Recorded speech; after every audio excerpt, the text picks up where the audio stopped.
presentation of Fox Sports. We are Baltimore. We are Ohio. For the first time since August the 28th of last year, in the shortest start of his Major League career, Homer Bailey takes a ball in a Major League Baseball game today.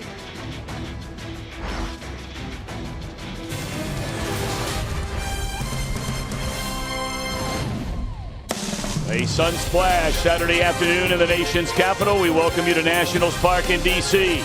Game 2 of this 3-game weekend set. The Redlegs and the National League Eastern Division leading Washington Nationals. Hi again, everybody. Alongside Chris Welsh and Jim Day, I'm Tom Brenneman. Great to have you with us on this late Saturday afternoon from D.C. And, of course, the big story is indeed Homer Bailey. 3 elbow surgeries spanning the last 3.5 years. His 2017 debut today. What are you looking for? Really an interesting couple of days, really, Tom, when you've got a 24-year-old rookie making his Major League debut yesterday, a 31-year-old veteran who makes his 2017 debut today. You know, Homer Bailey's got to get used to the speed of the game because nothing prepares you for this when you're down in rehab, to face guys like Bryce Harper, Ryan Zimmerman, Anthony Rendon, Daniel Murphy, and so on. So the speed of the game is one thing he's going to have to catch up to right away. The other thing is the mental stamina of being out there. And Brian Price has made it very clear they would like to have, and they need a long start because their bullpen right now is hanging by a thread. You know, it's funny. You mentioned a few of those Nationals, the big hitters in their lineup. The one guy you didn't mention might be the hottest of them all right now. Had 2 home runs in a game last night, and that's Brian Goodwin. I'll tell you what, if you've never seen this young man play, you've got to be very impressed with his swing. I mean,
in Washington, D.C. I'm Jim Day. You know, it's tough when you hang a 4 spot on Steven Strasburg in inning number 1 and lose 6-5 as the Reds did last night, but it was the Nationals who were playing long ball. In fact, both of these teams played long ball. Jeanette got it started, but it was the Nationals with 4 of them last night. Goodwin with 2, Rendon, Murphy, and both of these teams are very reliant on the home run. Check out our IGS Bringing the Energy, and you will see that the Nationals, 47% of their runs come via the home run, 45% for the Reds. We are ready for first pitch. Here's Tom Brenneman. All righty, Jim Day, thank you very much. 24-year-old right-hander Joe Ross on the mound for the Nationals. Delivers strike one to the Red center fielder and leadoff man Billy Hamilton. And we are underway. Overall numbers on Ross, his 10th start presented by Mazda. ERA just under 6. In 49 innings, has allowed a whopping 66 hits, including 11 home runs. Yeah, his first 2 years in the major leagues. Now, he broke in when he was 22 years old. Were pretty solid. Earned run averages in the mid-3s, right along there, the same as Scherzer and Strasburg. But this year, well, it has been very complicated for Ross. He's having a hard time getting hitters out. A little drop in velocity. He's not added a pitch. And, so you got to figure 8 or 9 out of 10 times that you're going to get a pitch from Ross, it's going to be a hard pitch. It's either going to be a fastball or a slider. He only mixes in about 10 changeups per game.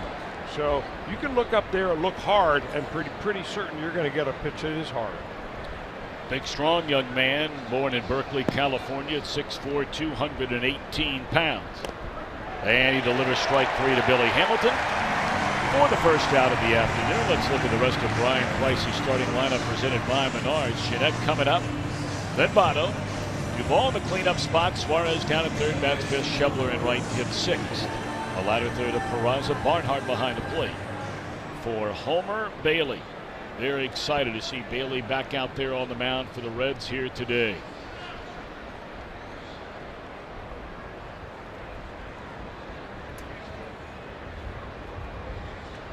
Another excellent night for one Scooter Gennett in the series opener. Homered in the first inning off Strasburg. He would later add a double. A 2-for-5 night for Scooter Gennett. The batting average at .288. His 10th home run and has driven in 38 runs. Light, sunny, very warm day here in D.C. Good crowd, not a sellout crowd. Bigger crowd here for the opener last night, but a lot of people still coming in. Talked last night how you can look in straightaway center field, those coming over in mass transit. And they are still pouring down that pedestrian walkway into the ballpark out in left center.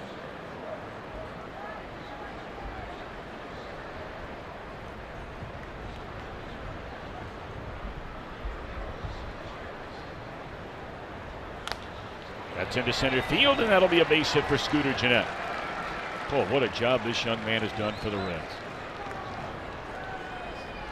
Let's look at the Nationals defensively, presented by Ford. They'll go with Goodwin again in left. Taylor back in the lineup in center, and Harper in right. Same infield we saw last night. That's a good infield, especially on the offensive side of the ball. And the battery of Ross and Wieters. Here's Joey Votto. 20 home runs, 53 runs batted in. Joey had 1 hit in 4 at-bats, scored a run, was also intentionally walked.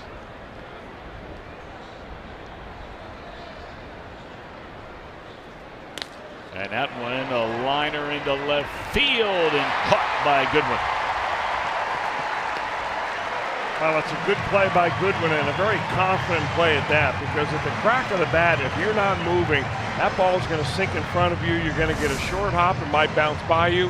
And he felt like from the very time that ball came off the bat, he had to be aggressive, came right after it and got it on the shoe tips. That ball was absolutely smoked.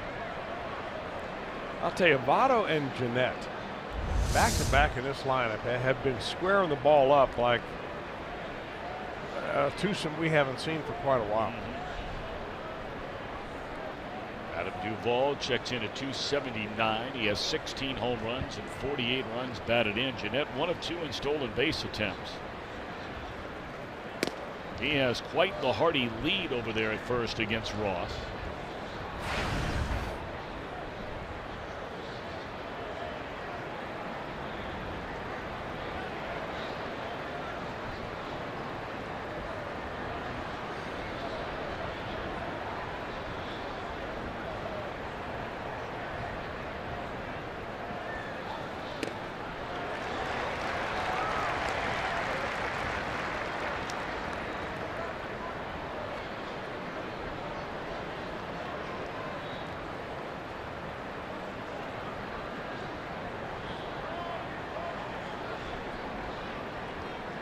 Reds enter play here this afternoon. 30 wins, 42 losses. They did not lose ground to the front-running Brewers, who lost their game last night. Cubs lost as well. Cardinals lost for the second straight time. And the Pirates were the team that beat Milwaukee last night. Nationals come in at 44-29, a 9-game lead over their next closest pursuer, Atlanta, in the NL East. Breaking ball away, 3-1 on Adam Duvall.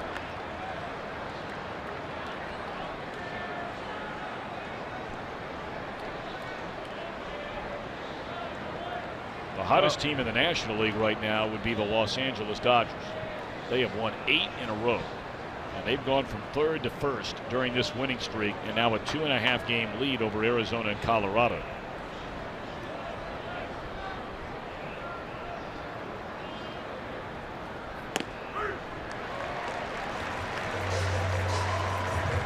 One breaking ball there. Yeah, you know, one of the things that if you really start looking into the numbers of Joe Ross, you realize that when he gets behind in the count, he gets whacked around pretty good.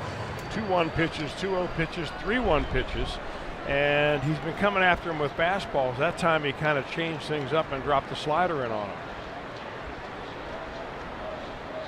3-2. Jeanette gets started. Zimmerman plays behind him over at first base. And it's ball 4 to keep the inning alive for Eugenio Suarez. Reds came up with a 4 spot in the opening inning last night, and half of those runs came after 2 were out on singles by Mesoraco and Peraza. Now, the first inning struggles for Joe Ross may be one reason why he is where he is overall with his earned run average at 6. In the first inning, it's 8. High opponent batting average. He's given up some home runs. You know, for the Reds hitters, he likes to stay down the zone. The majority of his fastballs are 2-seamers. He likes to sink them. You got to think up. And maybe not try to guess, you know, is it going to be a fastball or is it going to be a slider? Just talk about the zone instead, thinking I'm going to look for a ball up, and if it's a fastball, I'll be ready for it. If it's a spinner, I'm going to be able to take advantage of that too. Stay away from the breaking stuff down, because if he does get that slider down, it's a good one.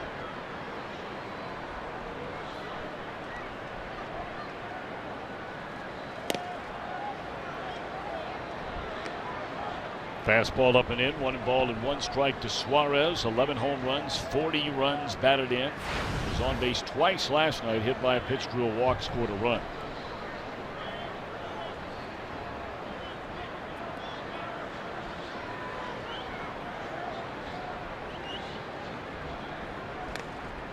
And now Ross ahead at 1-2. 4 runs in the first inning last night. He got the home run by Scooter Gennett for the first. Had a single by Votto, a double by Duvall, a walk to Suarez. Schebler had a sac fly, and then with 2 outs, singles by Devin and Peraza to make it a 4-run opening inning. The Reds would score another run in the third. They would go the rest of the way, the final 7 innings of the game, with 2 hits and no runs against the Washington bullpen. And that's a beleaguered Washington bullpen, the worst ERA statistically in the National League coming into play last night, but they were very good last night. They sure were. 4 innings of 1-hit baseball. The Reds' kind of offense went a little bit away, and I think you have to hand the credit to that bullpen. It hasn't performed like that very much this year, but it did last night.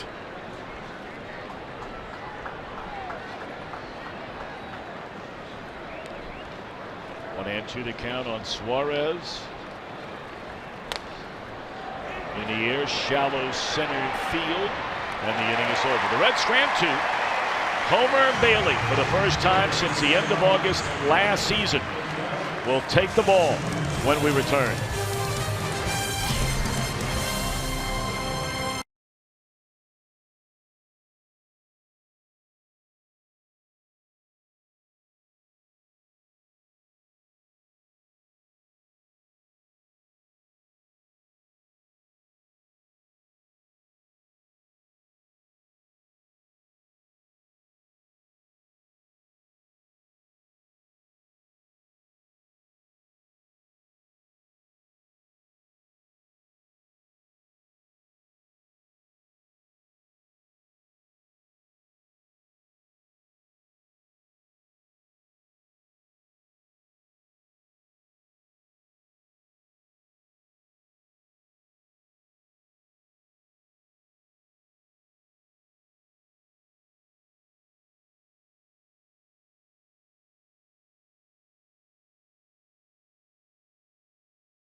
Homer Bailey has started 8 games, undergoing 3 elbow surgeries, 2 major ones on the flexor mast and the Tommy John, both performed by Director of Medicine Dr. Timothy Kremchek, considered among the very, very best in the world.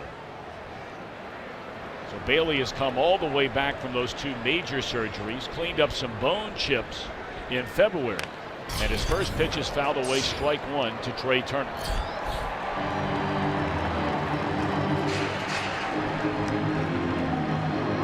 It's going to take a little while for Homer to kind of settle down. I mean, he is a veteran. He's 31 years old. He's been around for 10 years in the major leagues.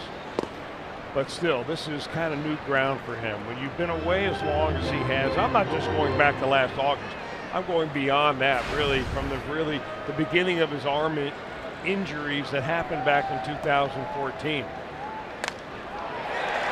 It's a base hit into right field off the bat of Turner. You know, Bailey's got to be feeling like, all right, you know, I kind of get it. I kind of get into the rhythm right here a little bit. And I think you need to temper your expectations on Homer Bailey for the first 2 or 3, maybe even 4 starts.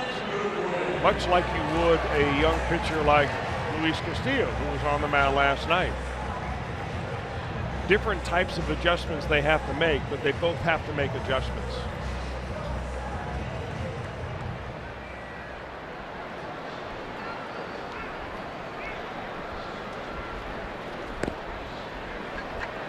Bailey today makes the 175th start of his major league career. Made his debut back in 2007. Made 9 starts that year, 8 starts the following year, 20 starts in 2009, and then 19 in 2010.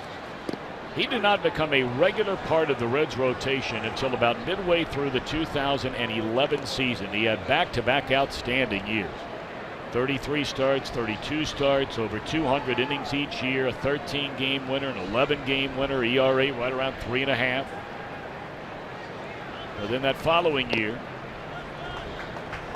the starts dropped down to 23. That's when he was initially injured. Had the Tommy John surgery after pitching a couple of games early in that season. And then last year, a total of 6 starts, his final one being on August the 28th. It turned out to be the shortest start, 1 inning of his major league career. That was a game against Arizona. Yeah, you know, Tom, it's all so well documented. It's been written about, talked about so much, the injuries that have plagued and sidetracked Homer Bailey. But, you know, if you look at it going forward, the Reds have basically 2.5 years left on his contract between now and the end of 2019. And, you know, you hope that he's able to regain what he once was and what the promise of Homer Bailey was to, you know, to solidify the rotation and give some value back to the organization that paid him a lot of money in a long-term deal. And going forward, we hope that that's the case. Single and a walk, and that'll bring up Bryce Harper, the hero last night at the bottom of the 10th inning, on that run-scoring single to right off of Raisel Iglesias in the 6-5 Nationals victory. I got to figure Harper right here is going to come up here ready to swing the bat. Very first pitch if he sees it and likes it.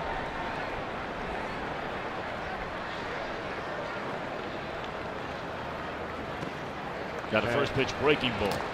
Bailey thinking the same thing. 18 home runs, 56 knocked in, a .308 batter is Harper. Boy, that quartet of Harper, Zimmerman, Murphy, and Rendon, a lethal group.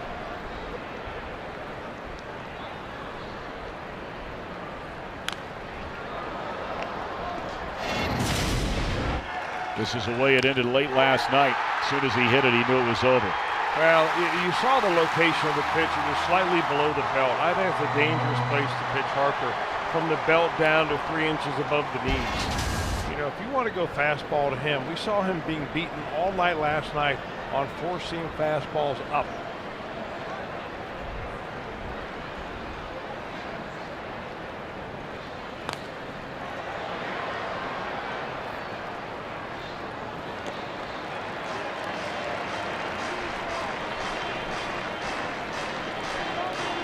Castillo last night got in a couple of jams, and in back-to-back innings, that young rookie was able to coax a ground ball double play out of the Nationals to escape some trouble.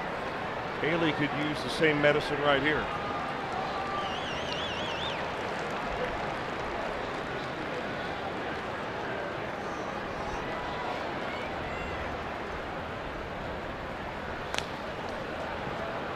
And Harper way out in front of that. It remains at 1 ball and 2 strikes.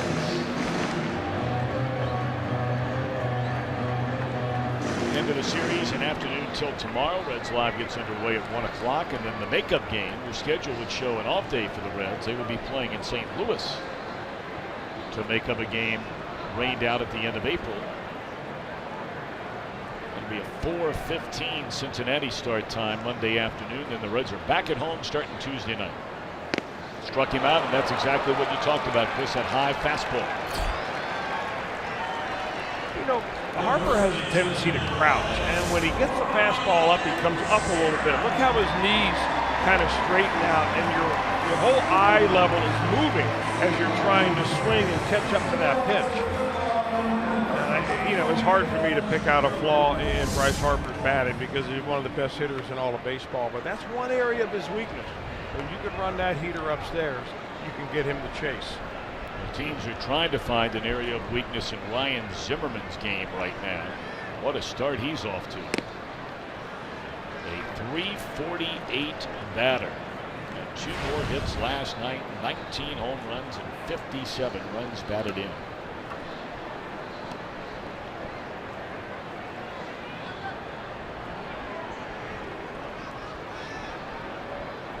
Two on, 1 out, bottom of the first inning of a scoreless game. Today is University of Virginia Day at the ballpark, and that certainly hits close to home for Ryan Zimmerman. He's a Cavalier and the Nationals' first ever draft pick out of UVA in 2005. Down the right field line, and it's out of play. Look at the Menards Washington starting lineup. We've seen Turner, Goodwin, Harper, now Zimmerman, Murphy in the on-deck circle, then Rendon. Leaders Taylor and Ross the latter third. Well, I think the University of Virginia also hits home for the Reds general manager Dick Williams, who's also a product of the Cavaliers.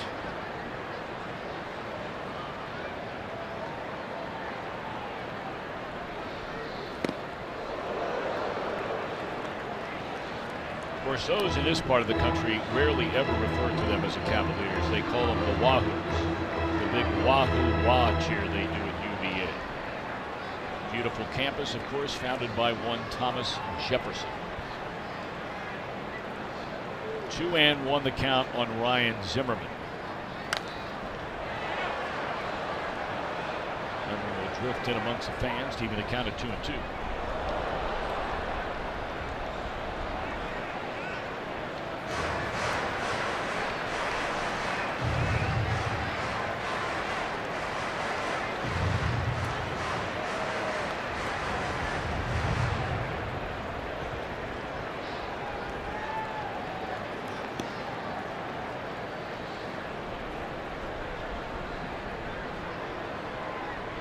Inning started with a single by Turner, a walk to Goodwin, then a strikeout for Bailey on Harper, trying to put away Zimmerman on a 2-2 pitch.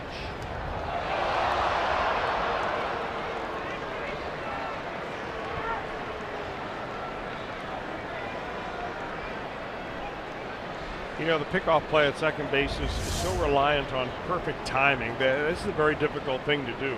Bailey didn't have a full spring training. Jeanette has not worked with him at all as far as how much time it takes Jeanette to get to the bag and the feel for you have for each other.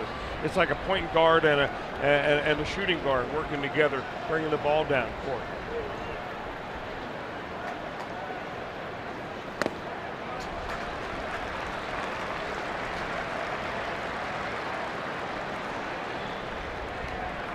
Now Zimmerman is a batter who, yes, he had 2 hits, but he was a guy, Chris made reference to the 2 big double play balls that Luis Castillo got last night. Both were off the bat of Zimmerman.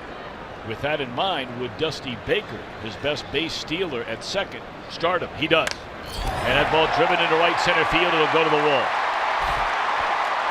Turner will score.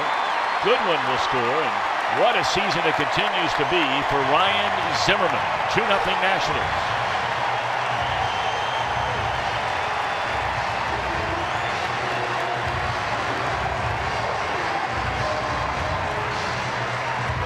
Zimmerman worked him over pretty good in this at-bat, and Homer Bailey gave him every pitch that he had in his arsenal, including a high fastball that missed. Had it come right in there with a fastball for a strike, and Zimmerman puts a good swing on it. Boy, the danger of running the count to the point where the runners are going to run. That's why, you hear pitching coaches say it. You got to get that decision on a 2-2 count.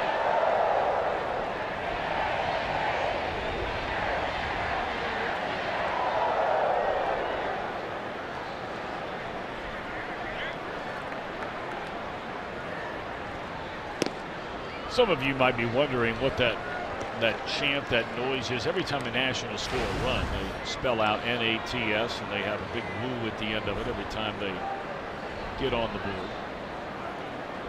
We heard that 6 times here last night, twice here in the opening inning today. Grounded foul off the bat of Daniel Murphy. I mean, he's only fractionally behind Zimmerman for the league lead in batting average. 344 for Daniel Murphy with 13 home runs and 50 runs batted in. And really good when you put runners into scoring position. Murphy knocked in better than 100 runs a season ago.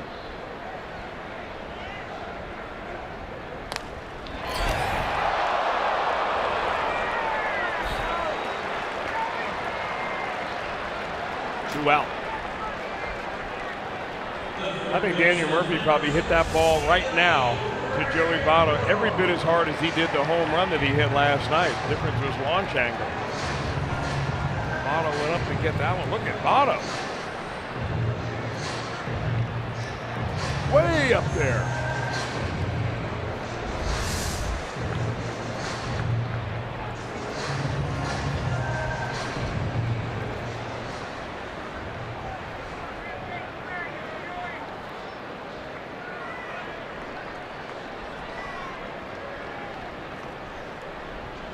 One more out to get here for Bailey in his first inning back since the end of August last season. And Rendon the batter.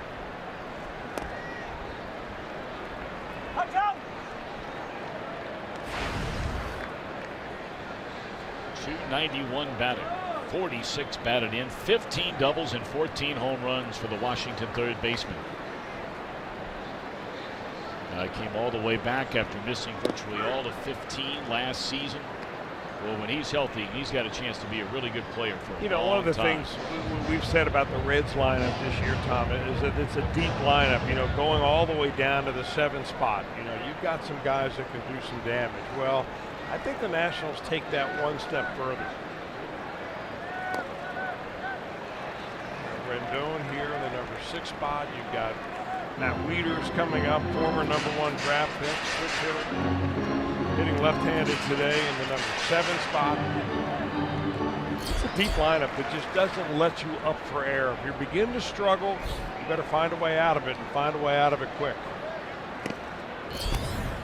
And Bailey now all of a sudden he's been worked over pretty good here in this inning. 26 pitches already. One more out to get for Homer. He's trying to get that right here and right now on Rendon. Runner out at second base.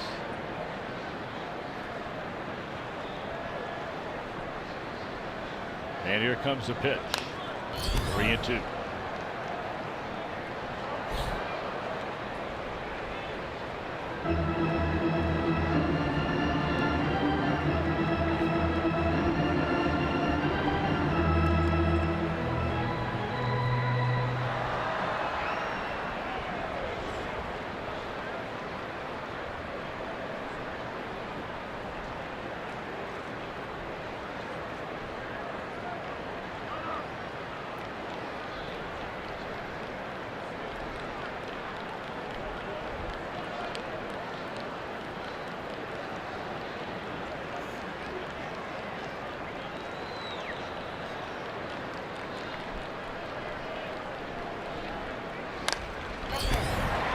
Scooter to his right, bobbles, and can't get the out.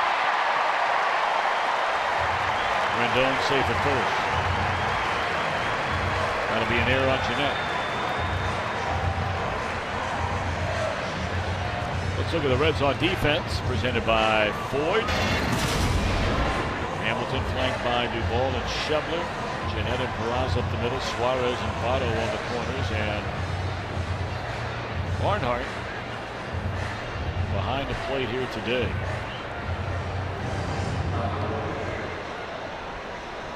Bailey thought he had the final out of the inning. Mac Jenkins, a Reds pitching coach, out for a visit.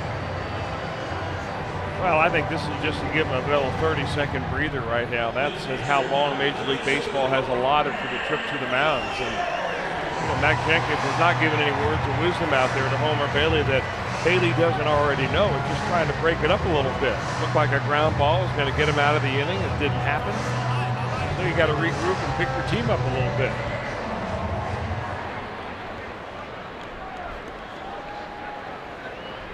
You get a little break with the clouds covering up the sunshine, but man, when that sun comes back out, it is another very, very warm day here in D.C.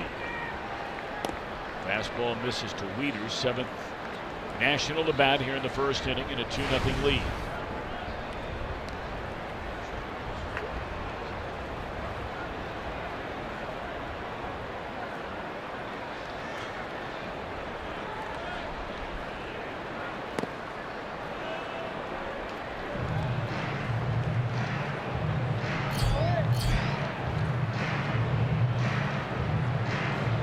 Bailey made 3 minor league rehabilitation starts, going back to the 9th of June for Pensacola, 5 days later for Dayton, and then most recently Monday night for Louisville.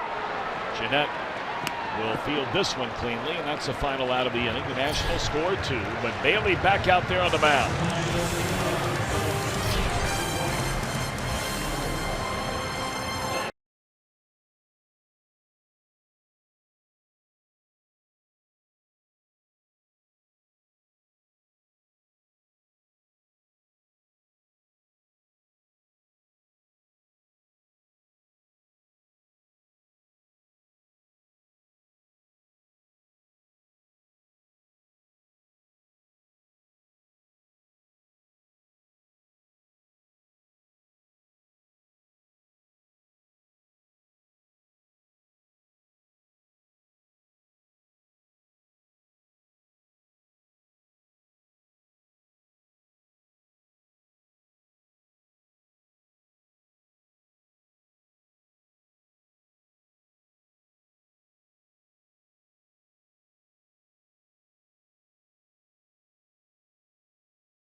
Losses via a blown lead so far this year.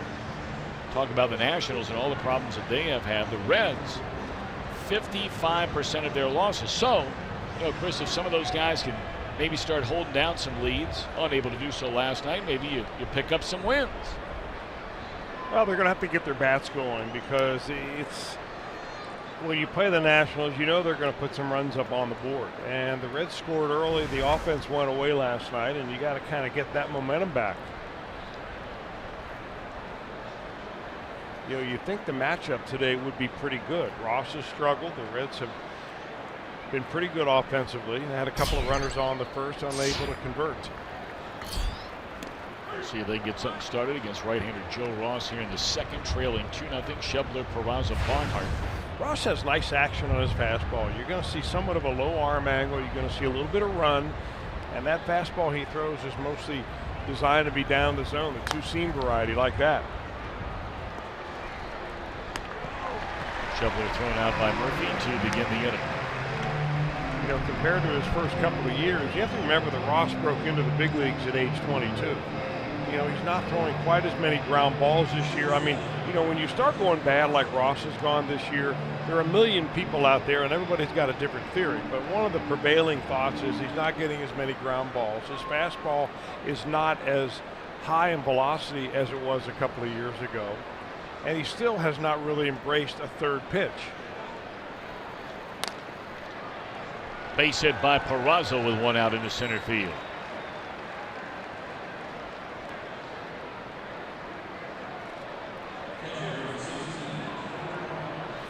Second hit for the Reds.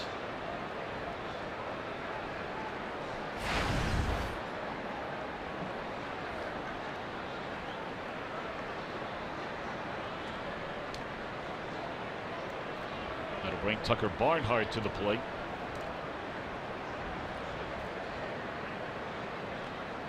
Barnhart 13 doubles in limited playing time at .270 batting. And limited playing time would more accurately describe his reps since Devin Mesoraco returned. He was playing regularly early in the year when Mesoraco, of course, was on the disabled list.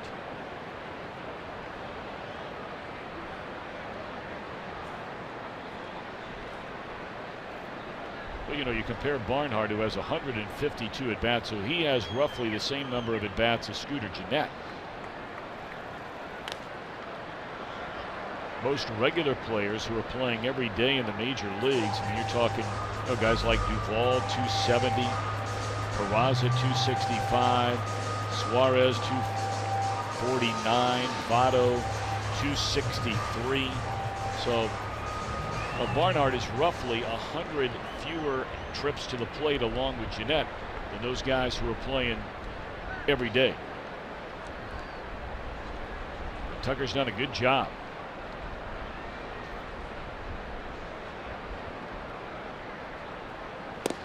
I think there are a lot of teams in baseball that would take Tucker Barnhart as their regular catcher right now. I was thinking the same thing, Tom. I think now that Devin Mesoraco has proved himself healthy, I think there are a lot of teams that would take either one of them. And the Reds, of course, have both, and they've got one more in Stuart Turner on the bench that, you know, they're trying to figure out a way to keep him on the roster the rest of the year. The catching department for the Reds is not the issue right now, that's for sure. Nope.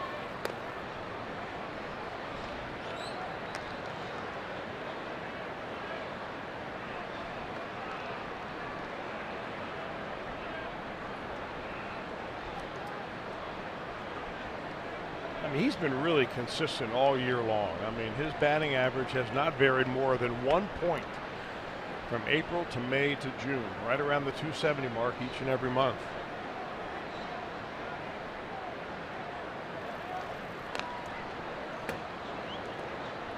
This month, however, the on-base percentage is way up there. You know, he's taken a few walks. He's got an on-base percentage of .341.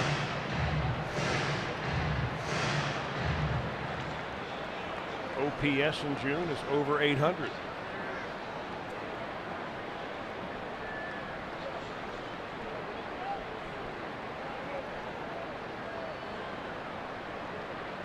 Two and two on Barnhart. Peraza at first, one out. We're in the second inning, and another foul ball by Tucker.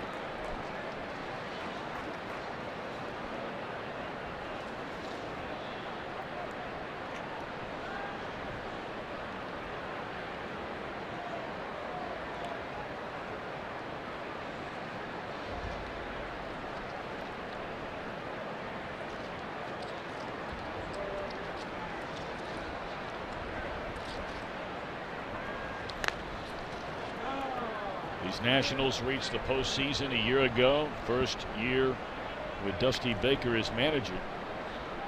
And the Nationals won their third NL East title in the last 5 years. But they would lose in the division series 3-2 to the Los Angeles Dodgers.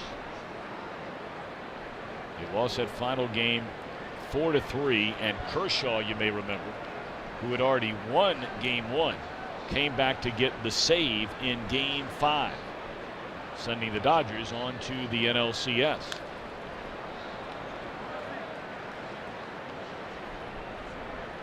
In fact, Kershaw in that game came out of the bullpen to shut down the Nationals over the final 3 innings. That's doing it. And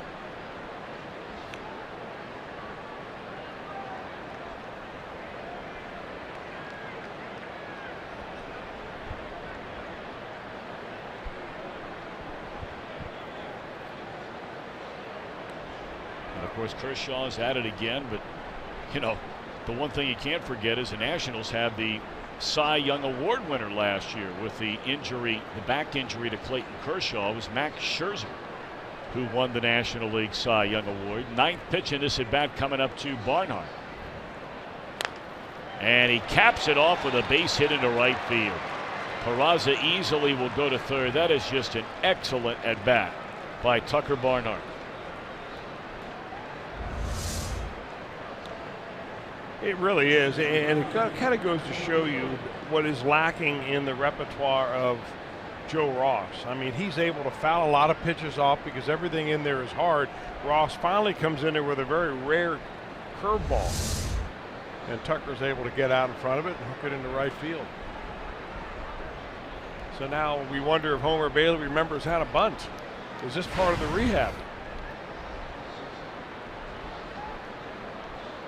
Well, his last 2 years he was healthy. He had 19 sacrifices over his last 2 years, 11 in one season. He's always been a good bunter. And this will get the job done as well. Bailey was looking back over his left shoulder, wondering if maybe Peraza, that ball was in the air so long, maybe had a good read on it that it might fall and try to score. But if you're in Peraza's spot, you have no idea. It's a tough angle to read whether somebody's going to get there and catch it in the air, and then you're hung out.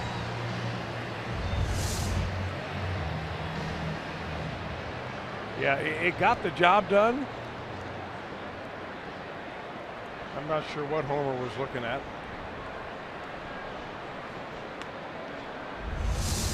I mean, it was a good bunt, but maybe not good enough to score a guy from second. Oh, he was already up third. Well, you know what? Unless it was a safety squeeze is always best when you're going to put the ball down the first base line. Well, the other part about that, it's like I know when the ball goes in the air, the natural instinct of a runner is to freeze. I mean, you're afraid somebody might catch that thing in the air, and you know. Can't run into a double play. Right. See, but he's still talking over there to Jim Riggleman about something that occurred there. Maybe somebody missed a sign. Don't know.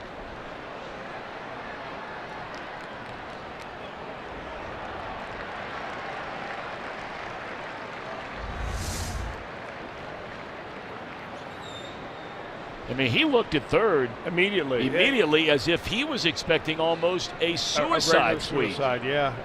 I'm wondering if that's the case there.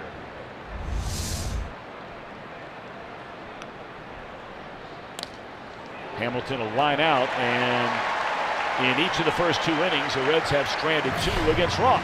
Washington leads by 2.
Reds baseball on Fox Sports Ohio, brought to you by Chevy. Check out their award-winning lineup, only at your tri-state Chevy dealer, and by Skyline Chili. Boy, we need some of that here in D.C. Feeling good. Skyline time.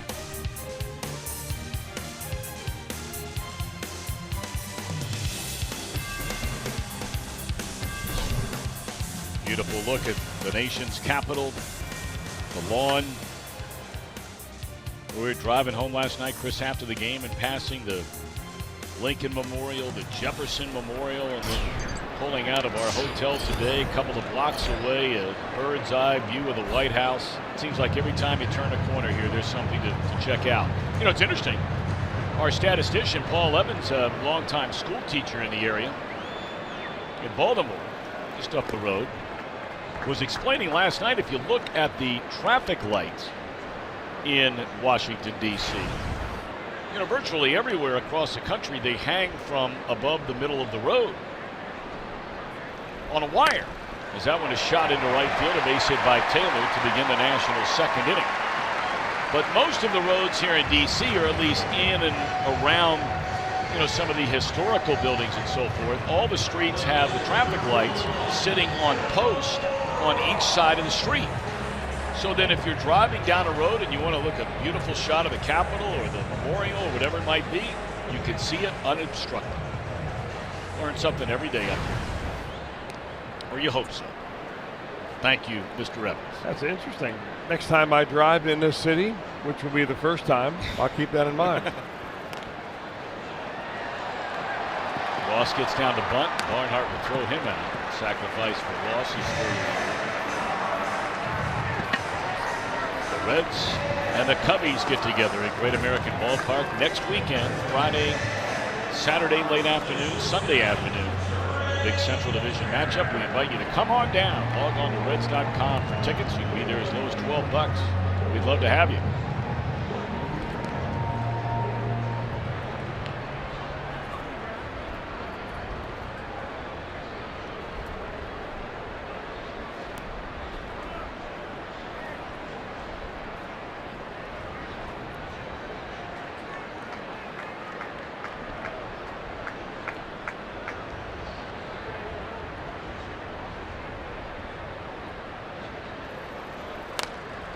There's the base hit into right field by Turner. Taylor will score, and the Nationals have taken a 3-0 lead. They get the single, they bump the runner over, and a base hit to drive in the run. That's good baseball by Washington. Well, good baseball because they're taking what Bailey is giving them. They're not up there trying to muscle the ball out of the ballpark. They're hitting the ball the other way. Two opposite field hits by Turner. I got to figure that, you know, they're looking for breaking ball from Bailey up there. That was a breaking ball in the inner part of the plate, but he waited back on lack that he either saw it very well or knew it was coming for some reason. And he punched his little base hit to right field. Turner is their best running opportunity. He did not run in the first inning when he led the bottom of the first inning off with a base hit.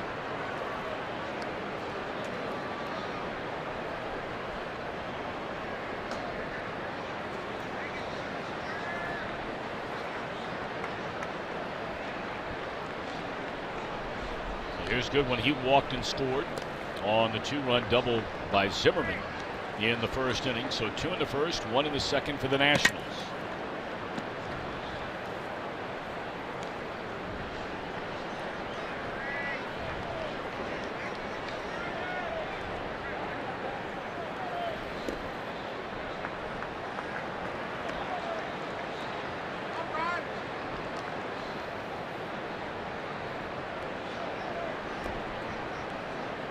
I know the count on Brian Goodwin. And it's in there a strike. Turner got stolen base, as we mentioned, number 28 in the game here last night. He's hot on the heels of Billy Hamilton. And Turner getting on base at a much higher clip. Well, not much higher, but a higher clip than Hamilton. Almost 20 points higher.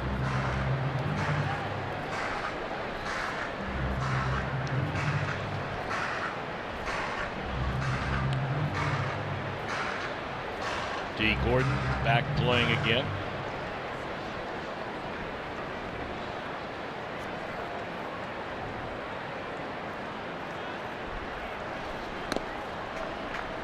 And 2 to Goodwin, and I would imagine we'll see Turner get started on this 3-2 pitch. We've seen Bailey try to go up in the zone several times with that four-seamer, and he just right now just a hair too high to get those hitters to chase him. Although Harper did strike out in the first inning on a high hurdle.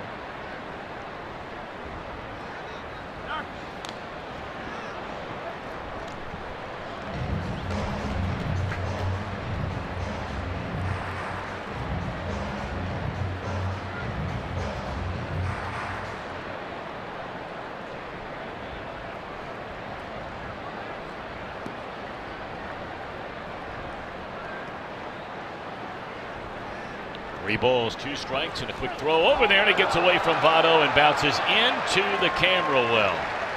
So they will award Turner second base. Be a throwing error on Homer Bailey. I don't know whether that was all that bad of a throw or maybe it just hit off the body of Turner as he dives back to the bag right there. I'm not even sure that Votto put much of a glove on that. He didn't at all.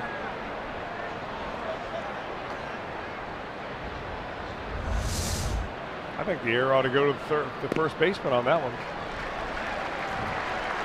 Doesn't matter.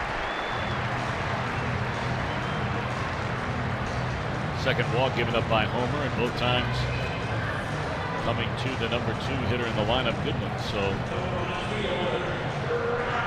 4 batters, 3 have reached, 1 has scored so far in this Washington second inning, and now it's Harper who struck out on that high fastball in the first inning.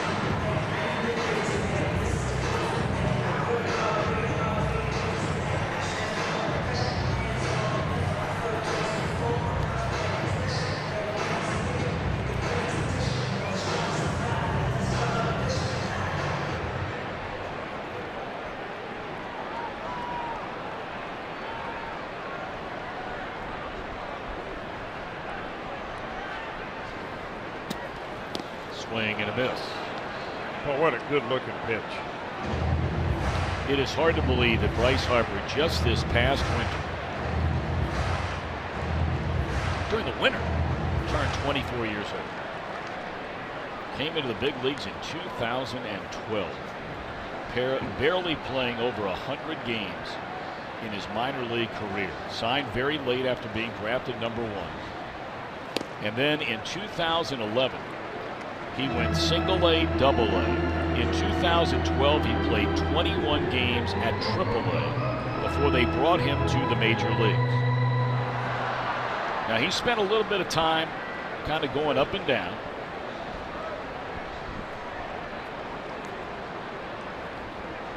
In 13 and 14, some injuries and some rehab stuff. There's a foul ball out of play, but in 2015, just an incredible year, the unanimous National League's most valuable player. He hit .330, hit 42 home runs, but then last year dropped all the way to .243. Yeah, I mean, nearly 100 points. Well, but the walks stayed up, and that was the one difference for Harper between, say, 2014 and 2015. His command of the strike zone. How about Bailey? Back-to-back strikeouts of a very tough lefty in this lineup. First time on a high fastball. This time he drops a dandy of a curveball on him.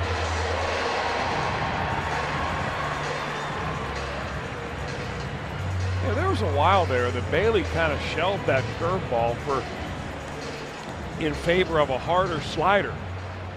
That's a beautiful pitch. That's a pitch that I'm hoping that Luis Castillo is watching Bailey very closely and may want to add to his repertoire as well.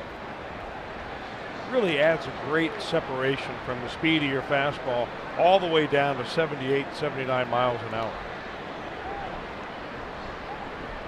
Here's Zimmerman. He had the 2-run double into right center field in the Washington first inning.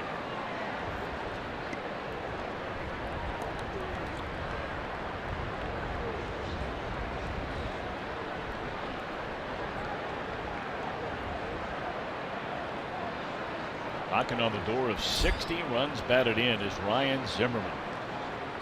We're still 2 weeks away from the All-Star break. Now that is not exactly the first half of a season. You run a little longer than that. Paul Goldschmidt of Arizona and Jake Lamb of Arizona run 1-2, 64 and 61 runs batted in respectively.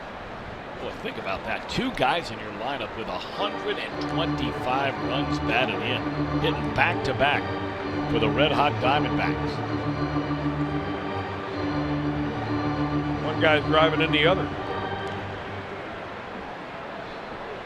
Well, they got some nice young players on that team. A.J. Pollock and Chris Owings. That's an exciting young team. We won't see them till the next road trip just before the break. 3-1 now, the count on Zimmerman. Yeah, it seems like in this at bat now Bailey's gone where he went fastball in the first inning, and that's what Zimmerman lined into that right center field gap on the 3-2 count to drive in the runs. He's thrown everything off speed in this at bat. Breaking ball and splitters.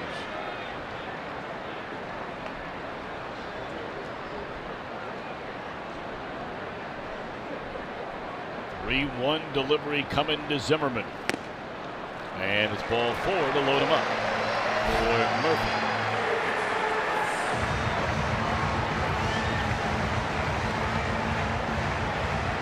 And trotting out of the dugout will be the pitching coach, Mac Jenkins. You got to bring a glass of iced tea with him out there, because both times that he's come out there to talk to Homer Bailey, it's more or less to give him a little bit of a breather.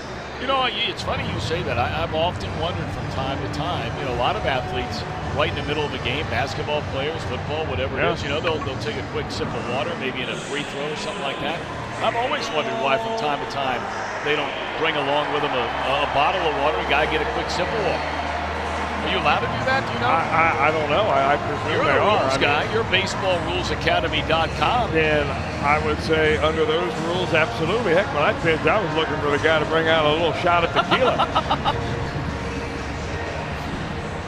Kick it on back in.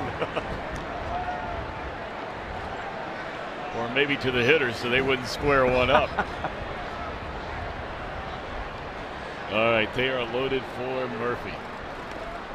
Good way to start him on a breaking ball. 0-1. He's such an excellent fastball hitter. Murphy is so quick to the ball. Very quiet with his swing overall. Really good level swing. He just doesn't have a lot of movement. And he was looking dead red. Man, what a year this guy had last year. He's always been a good hitter. But, you know, the Mets always felt like up until his last year or two there that they just couldn't find anywhere defensively to play Daniel Murphy. They played him in the outfield. They tried him in the infield. You know, he came up a New York Met. He was there 7 years.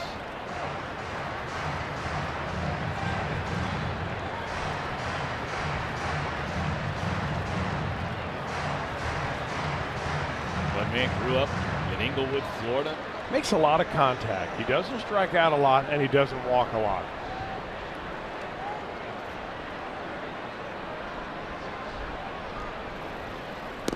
Fastball in, and now Murphy ahead in the count, 2 balls and a strike. And that tells me there's a guy that is just ultra aggressive at the plate. He'll chase pitches that are just a little bit off the plate, you know, because his batting average really dictates what he's going to be as far as on base percentage. You make a mistake, boy. 2-1. Foul ball.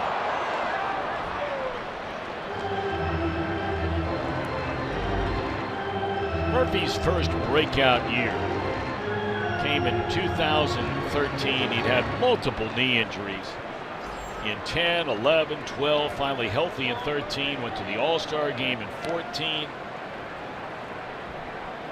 38 doubles, hit 281 in 15, and then 16 with the Nationals, by far the best year of his career. 25 home runs, a whopping .347 batting average. He was a legitimate MVP candidate in the National League last year. He takes that breaking ball. And the count has gone full, and there's nowhere to put it. The bases are loaded. Turner stands at third, Goodwin at second, Zimmerman at first.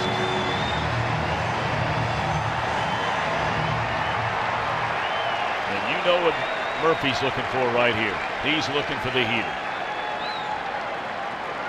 Bailey, a veteran guy, has a lot of confidence in that breaking ball. Would he spin a 3-2 hook on him here? Came with a fastball up and fouled out of play. All right, Homer Bailey now in 2 innings is closing in on the 60-pitch mark. So if Brian Price had any hopes of having his starter today relieve the bullpen a little bit of the huge load that they've been carrying, it does not look like it's going to happen. In fact, they've already got somebody up and throwing in the bullpen down there. Luis Alberto Bonilla. Another 3-2 pitch coming to Murphy with the bases loaded and 2 outs. Well, Chris, you pointed out before this at bat ever started that Murphy was the kind of guy not going to strike out much, not going to walk. The last 2 pitches have been ball 4. Yeah. One up, one way down.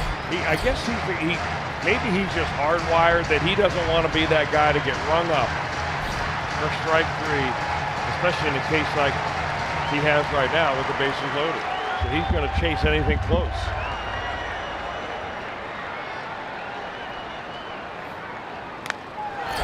Down the right field line into the corner. 1 run scores, a 2nd run scores. They're going to wave around Zimmerman. He will score a 3-run double for Murphy to make it 5-0 Washington. Man, that guy can hit. He fouled off enough pretty good pitches until Homer Bailey basically piped one right down Broadway for him. I mean, if Daniel Murphy could put one on a tee, it would be right there. That's a shame. I got to figure that after 60 pitches, Bailey might be, you know, one of the 3 keys we talked about was the mental stamina that it takes to pitch in the major leagues. And when you take some time off, there's no way to practice that. You can't do it in the weight room. You can't do it in the tub. You can't do it in the minor leagues. It's a difficult transition to make. And Brian Price is just hovering right there at the top step of the dugout.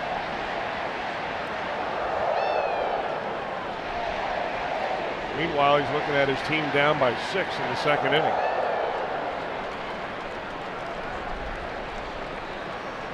A 2-run first, a 4-run 2nd inning for Washington, and it continues for Dusty's team with Rendon, and he'll make it a 7-0 game on a double down the left field line. Rendon driving in his 47th run. And this Washington offense has advertised. And I would imagine Brian Price, yep, here he comes. Climbs the final 2 steps of the dugout, and he will summon the right-hander Luis Alberto Bonilla. It's your 2nd visit to the mound of the inning. There's no sense in even signaling down there. It should have been done before he ever walked out of the dugout. All right, well, at least we know he's back, and you certainly hope that he feels good and he's healthy. It's not the kind of day that he envisioned, but at least it's nice to have Homer Bailey back in a Reds uniform. 7-0 ball game. Our Skyline Chili call to the bullpen. We're back in a moment.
his 2017 debut. He goes an inning and 2/3.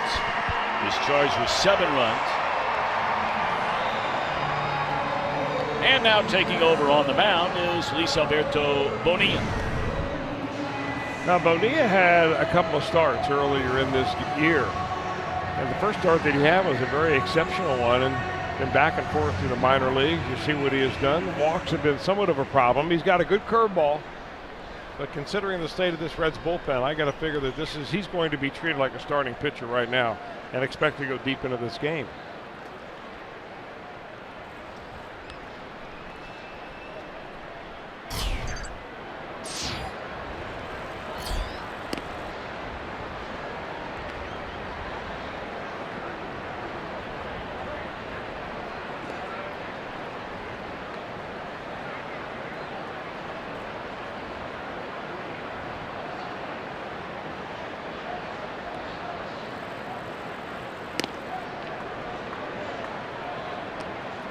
You know, Chris, you said it best before the game ever started, that it may not be this start, it may not be the next one in 5 days from now or the 5 days after that for Homer Bailey. Got to give us guys some time to get it back going again. There's a base hit into right field.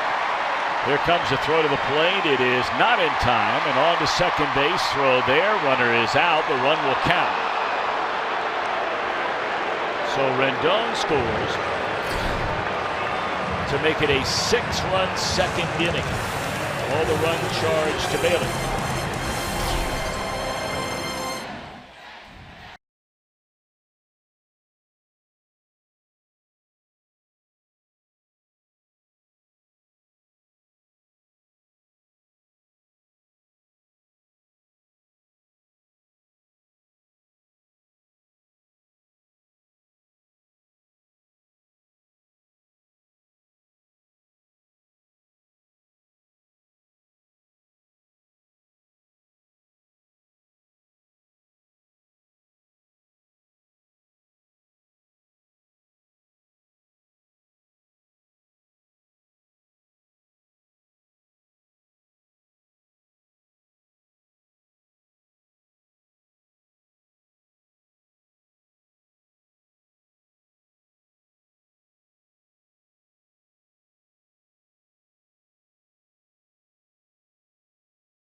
Cincinnati Reds to be a part of the 2017 All-Star Game with the Esurance MLB All-Star Game ballot. Go to Reds.com, vote there. And don't forget, July the 11th, presented by MasterCard right here on Fox. The 88th MLB All-Star Game coming from Miami. This past Monday, the voting results so far. Cozart still overall first and short. Votto 5th at first, Duvall 10th among all outfielders. We'll get another updated number or a set of numbers on Monday.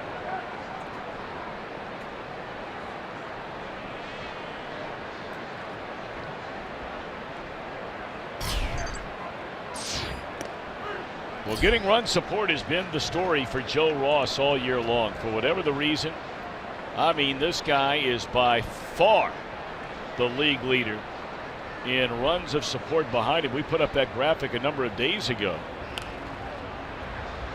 What was it, 11 runs per start? It's over 10 now. It's about to go to 11 if we keep going the way we're going.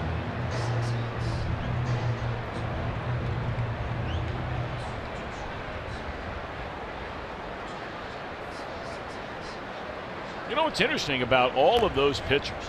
And, Chris, you were talking about last night about a pitcher and, being able to hang around a game long enough to get a win or wins, harder now to really judge a pitcher because so few pitchers are staying in the game long enough where you're going to get 4 innings out of your bullpen to try and nail down a win anymore. All 4 of those names that were up there, I could be wrong on this. Senzatella's had a good year. He's really cooled off his last 2 or 3 starts. But none of those guys on that list, of those top 4, are having what you would say a great year on the mound, or even better than average year on the mound. I mean, Ross's ERA is almost 6. We saw Maeda from the Dodgers. He was very good last year, but he's not having a real good year. They're not getting a lot of wins. Ross only has 3. There's a drive to center field, and that's a nice play made by Taylor.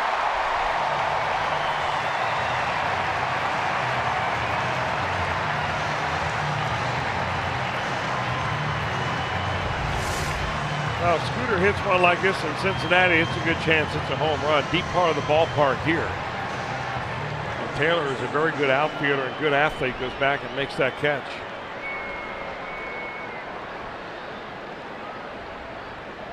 I think the guys you saw on that list, Tom, are being propped up by the offensive numbers.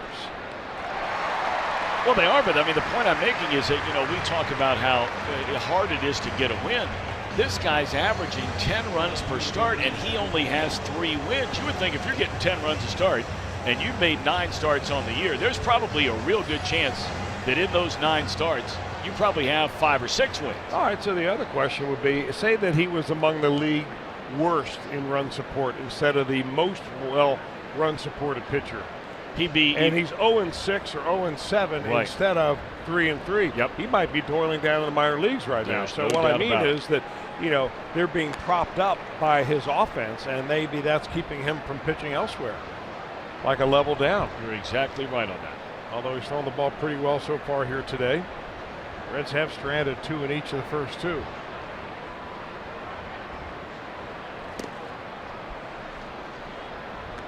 But I think that also gets back to something we talked about last night. I think both sides are true. With a guy like Ross or Maeda, these guys are 5-inning pitchers. And on a team like the Nationals, he might be getting a ton of runs, but he's having to leave the game early, probably with a lead, and now you're asking a leaky bullpen to hold up 4 innings just to get this guy any wins. Well, I mean, in the course of his entire career, Steven Strasburg has been a less than a 6-inning pitcher, averaging in every one of his starts less than 6 innings. So, and if that is the trend in baseball, and it seemingly is, the starters go fewer and fewer innings. Now, there are guys like Scherzer and Kershaw that go deep into a game, a lot. But for the most part, the expectations of a team now, they lowered the bar a little bit. So why is the cost of a starting pitcher continue to skyrocket when you expect less out of him than ever before? That's a great question, because a guy like Strasburg is being paid more than a king's ransom to be a 5-inning pitcher, where guys like Scherzer and Kershaw, they're winning and winning and winning and winning because they pitch deep, 7, 8, 9 seemingly every time they get the ball. Yeah, but you can name on maybe one hand the number of pitchers in all of baseball that are in that category. Yep.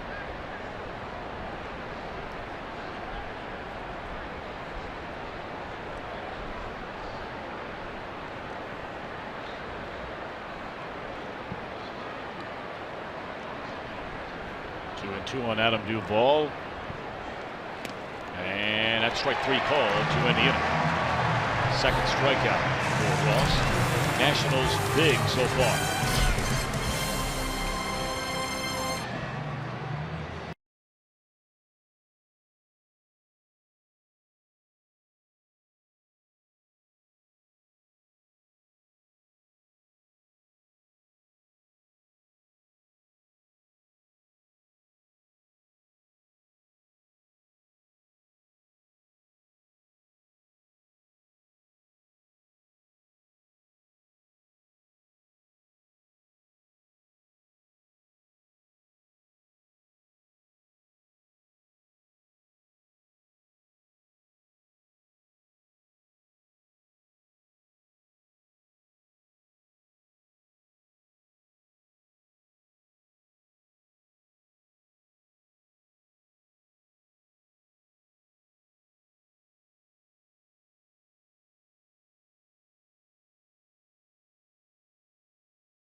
On this date in Reds history, June 24th, 1970, the final game at Crosley Field after 4,453 regular season games. Crosley Field named after Powell Crosley. In fact, many things were named after Powell Crosley, and our gentlemen on the crew went to the Smithsonian Annex and found a piece of Cincinnati named after the aforementioned Powell Crosley. This is the Crosley flea. Here's your history minutia for the day, gentlemen.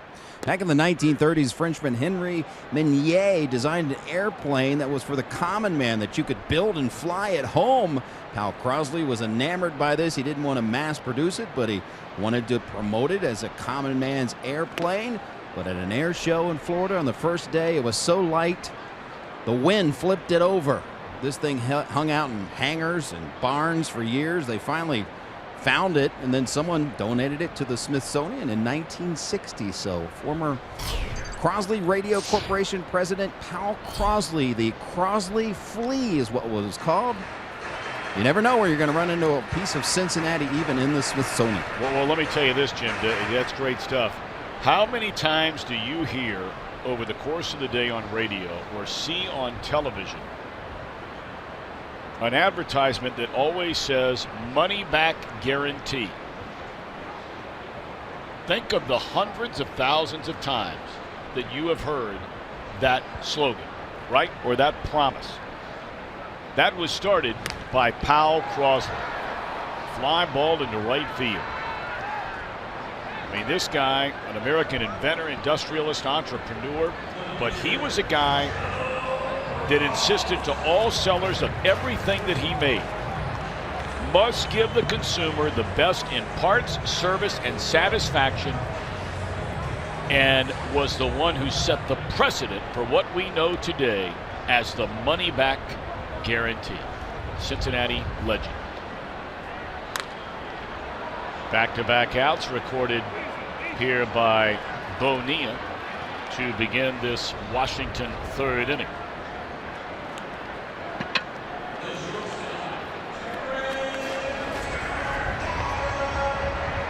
I did not know that about the money-back guarantee. Of course, I did know that Great American Ballpark, if you go into the ballpark there, the Main Street level entrance is called the Crosley Terrace, of course, and Powell Crosley Jr. also was integral in starting basically the kid glove games. Yep. And his name on our committee lives on, Powell Crosley Jr. Amateur Baseball Fund, which kind of runs kid glove games with the cooperation of the Reds. Benefits many, many, many softball and baseball players every year. And of course, he was the one who started the Crosley Broadcasting Corporation and started WLW as a 50-watt radio station, now 50,000 watts. And he would take it from 50 to 50,000 watts.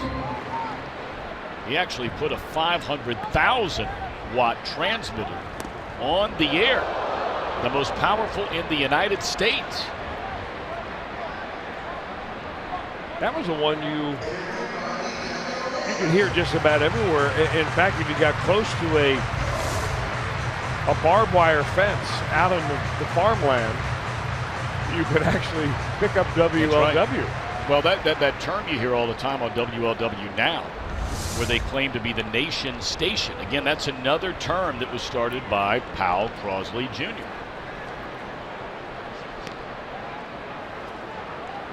This guy was just incredible. Had an incredible mind. We need more Powell Crosley Jr.'s in the world.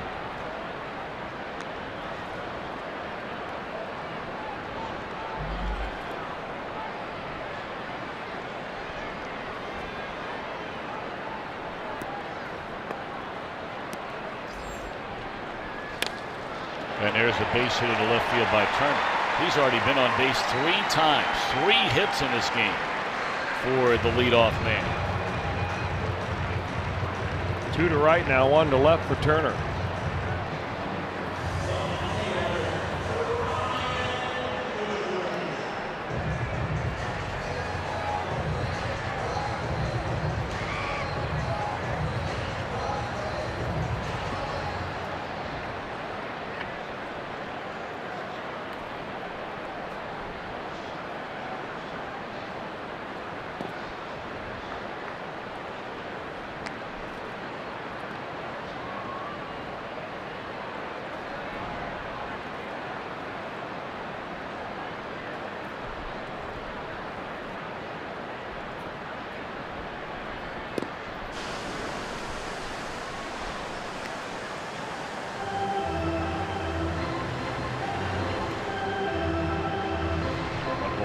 strike on Brian Goodwin.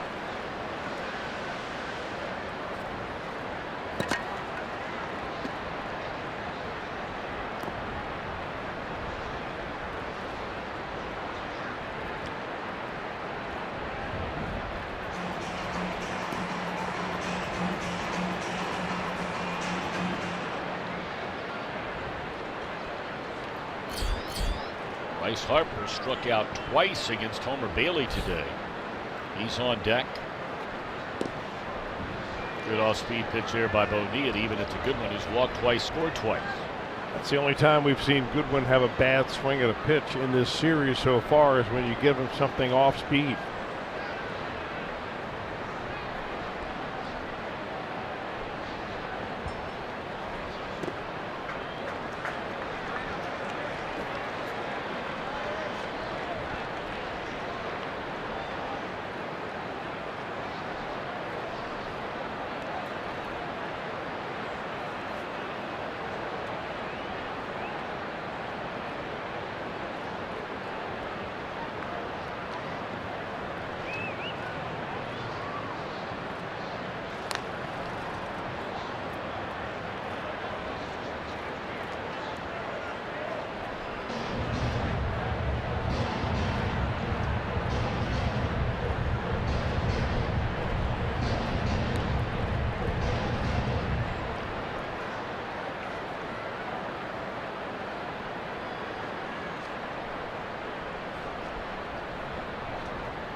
Strike three, and that'll end the inning. So a scoreless inning for Bonilla. One hit, one left. 8-0, Washington in front.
Alrighty, Pick, thanks so much.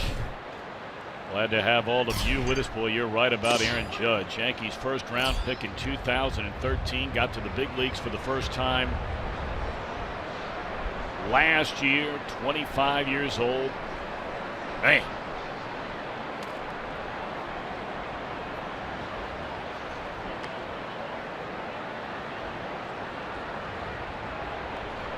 No, he was one of those guys, and very different from a lot of baseball players that are being groomed at the lowest levels now, where they're focusing on one sport, not just baseball, but they're asking kids to zero in on one sport when they're 10, 11, 12 years old. In baseball's case, they're playing travel ball and 70, 80, 90 games a year, more than that in warm weather climates. Judge was a 3-sport star. He played them all. Played football, led his high school team in scoring in basketball, and of course a great baseball player. And those are the guys that we've talked about it a ton through the years. Here's a ground ball to short, and that's out number 1 as Suarez is thrown out. Well, it's all fine and good to say that about every young kid coming up through, junior high and high school. But I mean, with Aaron Judge, you've got a freak athlete there. Oh, there's no doubt. And not everybody can do that. No, but what I was getting at was there's that, that legendary email that went out here in the last couple of years, or at least for a lot of parents who have kids that are growing up. I don't know how they target that, but it went out, and it was in essence about Urban Meyer since taking over at Ohio State, and the 100 players, the first 100 players that he recruited to come play for the Buckeyes in a day and age of specialization. As there's a second out, that's a nice play made there by Rendon. 97 of the 100 played 2 or more sports in high school, not just football only. And I asked him about that. We have a show coming up here on Fox Sports Ohio, getting into the mind of Urban Meyer about a lot of different topics. And we asked him about that one. He said, look, he said, I can learn almost as much about an athlete watching them play another sport than I can watching the one I'm recruiting them to play.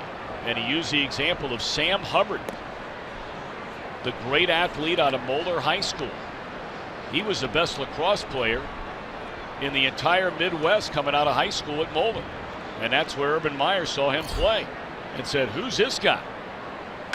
Found out he was a safety in football, and arguably this coming season will be the #1 ranked defensive lineman in the country for the Buckeyes. But Chris, you have young kids. I mean, and I see it all the time. The push by every sport to get these kids to specialize younger and younger and younger is mind-boggling. Well, as high schools become larger and larger, public schools especially, because of the cost of building an entirely new facility, it's more and more difficult for the average high school athlete to play more than one sport. And that's the reality of it. If you go to a small school, where there's only a few hundred kids in the school entirely, you're able to, if you're a great athlete, you'll probably start from your freshman on.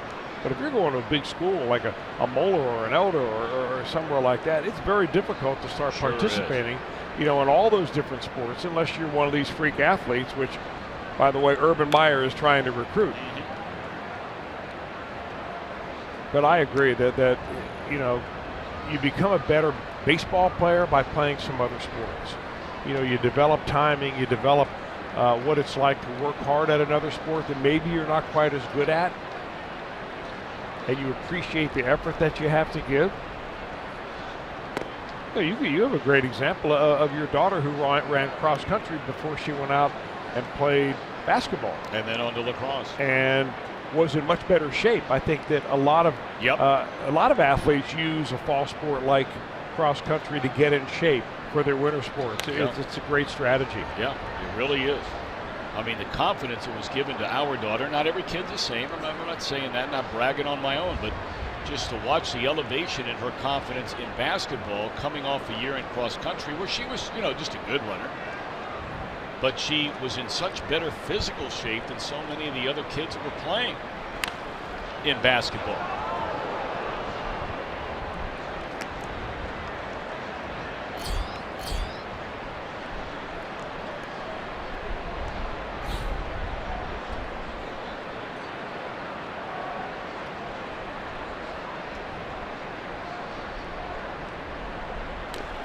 You may have noticed in the NBA draft the other night, kid just outside of Cincinnati, Luke Kennard, #1 pick by the Detroit Pistons out of Duke. Stan Van Gundy, his pro coach, you know, they're diving into the history of these kids. And he said the one thing I loved about Kennard, among many things, but I loved that he was the football quarterback and the leadership skills he had to show playing that sport. It's always interesting, some of the twists and turns. There's a ground ball foul. Well, I mean, the Reds have one on their roster playing right field right now who, how many sport athletes do you even hear of? Well, that gets back to what you were talking about, a small school in Iowa. But that's what afforded Scott Schebler the ability to excel in all those sports. Of course, compared to everybody else in that school, he was probably a freak athlete. On swinging for Rossi, the Reds retired in order to fourth, and they trail 8-0.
They had an open spot in the rotation Monday in St. Louis. When we walked in the clubhouse this morning, we learned who it was. It's that guy, Brandon Finnegan, makes his return to the Reds after rehabbing.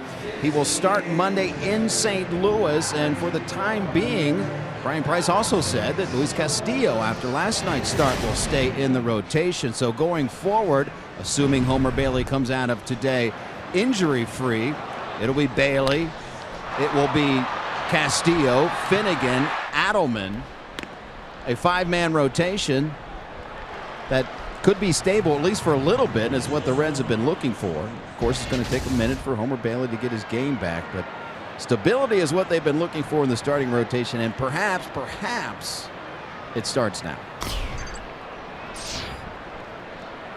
All right, Jim Day, thanks for that update. We'll be checking in with Jim throughout the afternoon on a number of topics today.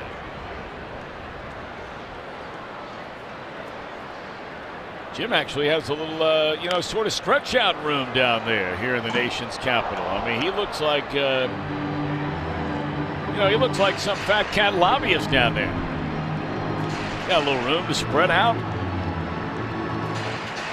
Cross the legs. You can't tell really there. We would need to see a shot from up above looking down from where we are. Where, there's really nobody sitting within probably 8-10 feet of Jim Day. Look at that. You can't really tell. That's not it. This has got to be a shot from way up somewhere. Well, I don't know if we have that or not. There's my hand. See we me? don't. Oh, okay. Use the term fat cat. Or just no. Let's stop it.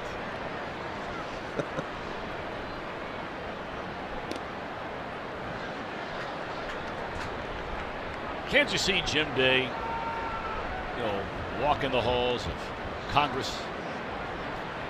Mr. Cincinnati USA, CincinnatiUSA.com. The corridors of power right here in the nation's capital. I can see that in his future. Yeah. Can't you? I could do. Yeah, absolutely.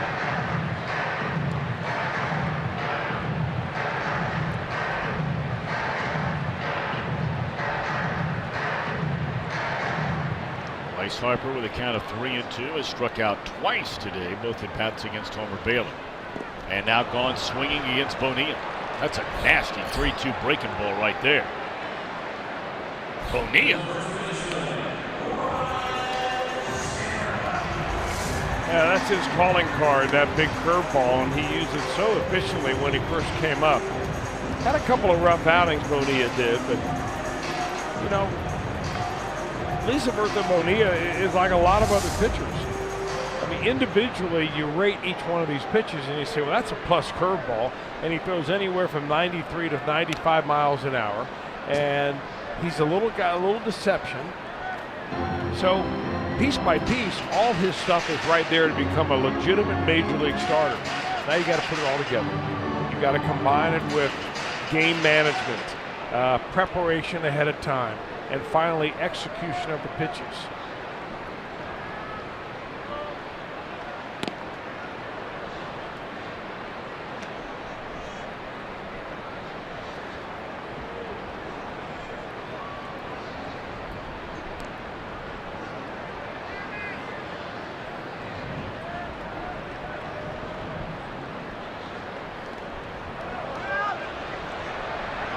Zimmerman's going to reach base on the strikeout.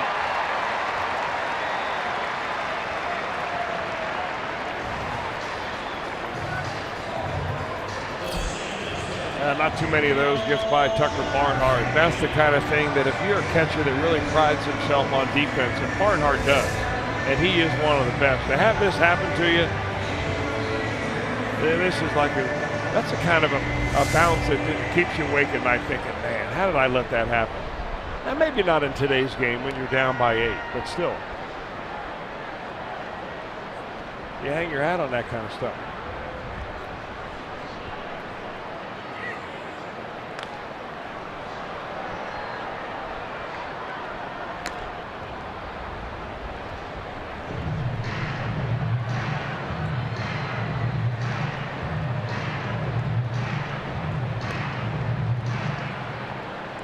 Murphy delivering the knockout punch with that bases clearing 3-run double in the 6-run second inning.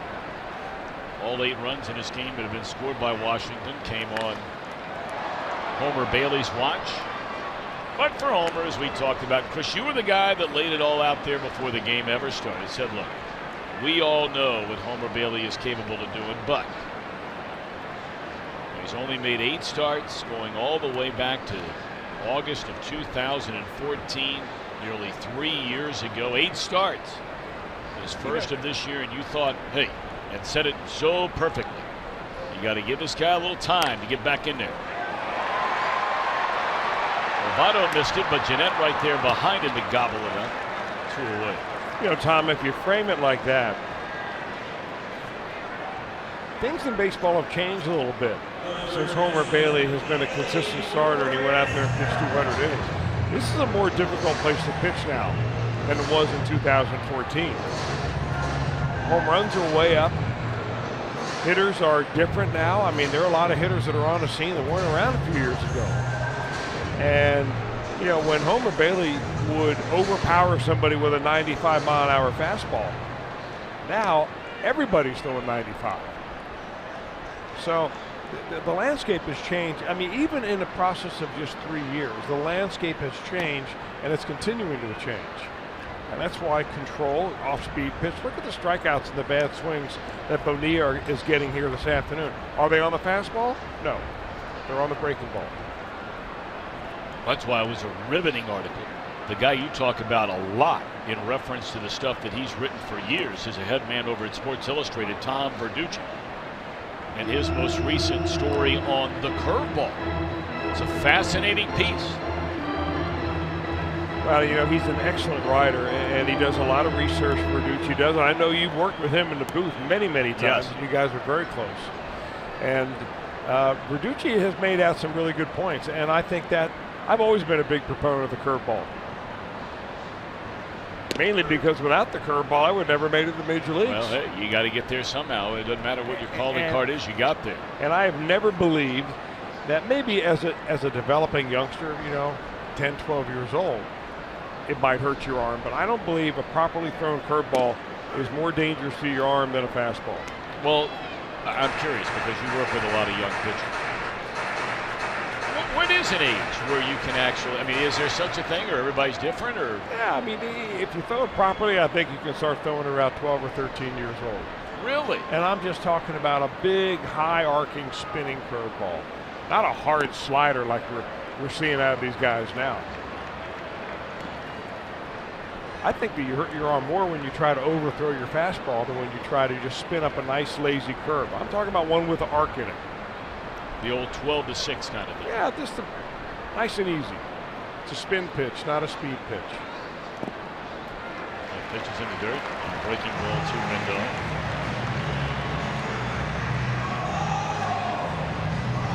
I know that there are probably orthopedic surgeons out there that are rolling their eyes and throwing stuff at the TV. But I think we're pretty much on the same page with a lot of those guys. That, 12, 13. We used to have a rule when I was coaching my kids and they were that age, Tom, that you were only allowed to throw a curveball when you had 2 strikes on the hitter. And only 2 per inning when they're 12 and 13 years old. That way you prevent the overuse of it.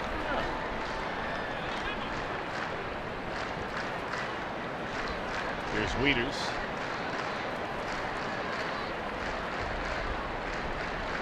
One of 2 in the game. Knocked in a run his last time up and was thrown out trying to advance on to second base.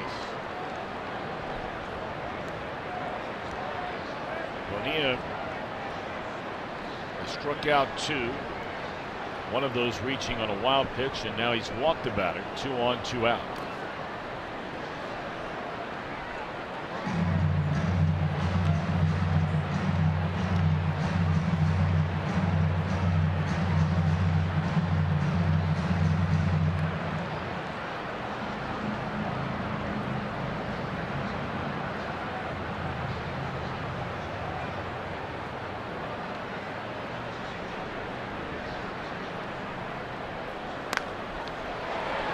Into right field, a base hit. They're going to wave around the runner.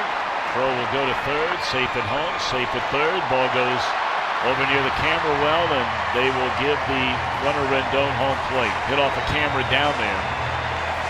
And ricochet back onto the field of play. That'll bring in 2 runs. Having a hard time understanding about that throw going to third base. They had no chance to throw out the runner at third base. Well, Bonilla went to back up home because he thought there might be a play at home instead, and he ends up in no man's land right there. You're taught as a right fielder that in this particular play, your best shot is going to third base. But that was just a lazy play by Suarez right there. You got to get your body in front of that, make sure it doesn't get by you. Bonilla really could have been halfway between third and home and figure out where the throw was going to go and then go back up there. So the Reds, when you're down by 9, you begin to get a little mental lackadaisical. And when you've seen the downside of a long stretch of losing, unfortunately, it easily happens. And tack on 2 more. The home run by Taylor to straightaway center.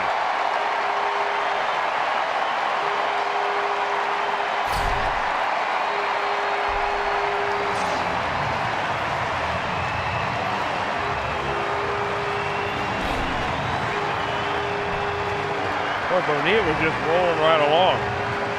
In fact, he ought to be out of the inning because he had 2 strikeouts and a ground ball in the first 3 batters that he faced. And then it's come apart at the seams. A walk, a base hit, and the first pitch home run. 4 more on the board. Boy, they are coming up there hacking. Even the pitcher, Joe Ross, in front 12-0. A huge swing. I don't think they're taking the kind of swings, though, that warrants, pitching inside or a warning shot of any kind. I mean, they did a lot of damage off of Homer Bailey hitting the ball the other way.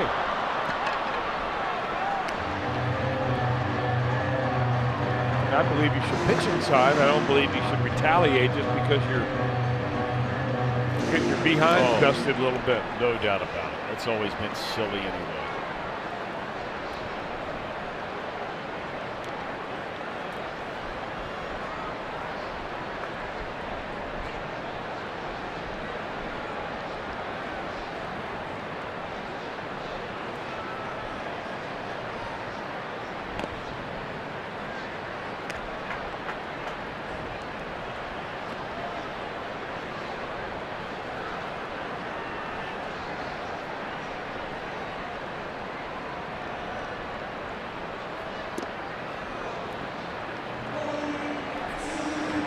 That'll end the inning. 4 more for the Nationals and a 12-0 lead.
Brought to you by T-Mobile. Well, much to the chagrin of our statistician up here, Paul Evans, his beloved Orioles have tied a major league record, allowing 5 or more runs in 20 straight games. Can you believe that? Mark Burley. Now, there was a guy, Chris, didn't throw 92 miles an hour. He didn't throw 82, did he? He threw about 82, actually. Threw a perfect game, a no-hitter. Great career with the White Sox. He'll retire as number 56 today. Good for him. Great competitor. Great competitor, Mark Burley.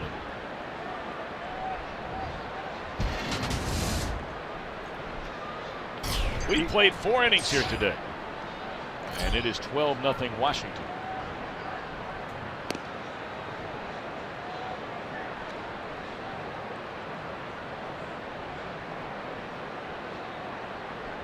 Tucker Barnhart, a single into right field, his only time up.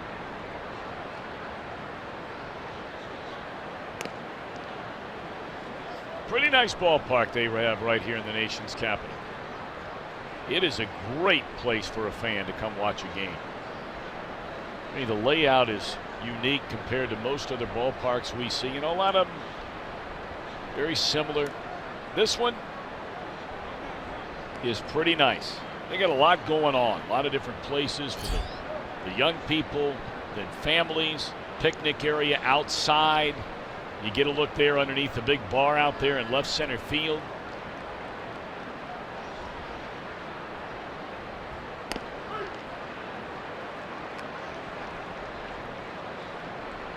Of course, baseball came back to the nation's capital in 2005. I was here for that first ever game. Were you? Yeah. There's a liner into left center field, and that'll skip past Goodwin and Tucker Barnhart. Talked about all those doubles he has in the limited number of at-bats. That's his 14th two-base hit.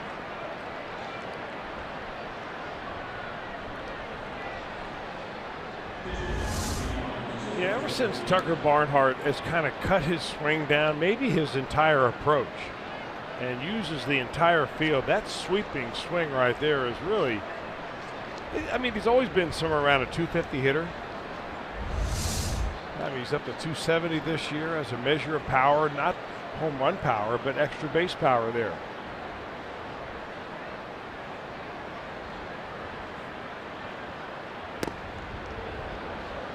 Bonilla trying to hit it all the way to the Capitol. Why not?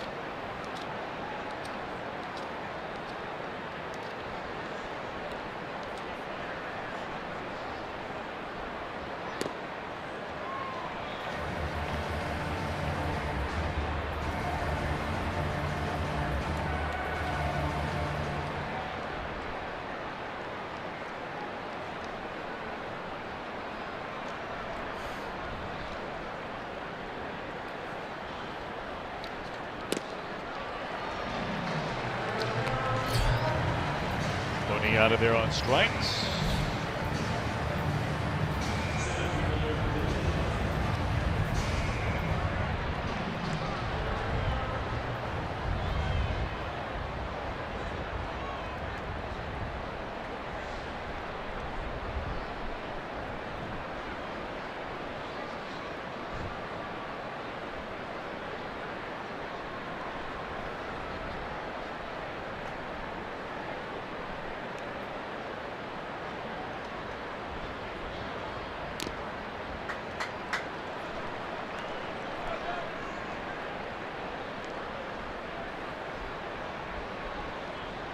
See Hamilton going through his roughest stretch so far this season. That on-base percentage for Hamilton is down into the 280s.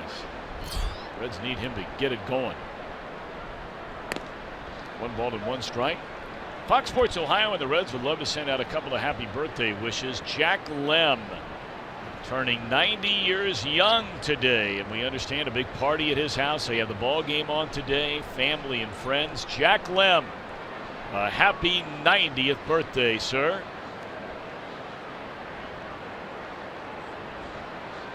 And I tell you who else is watching, and Jack, she has you beat by a whopping 10 years. Celebrating her 100th birthday today is Mary Hinkle, and she is celebrating by watching the Redlegs. Mary, happy birthday. 2-1 account on Billy Hamilton.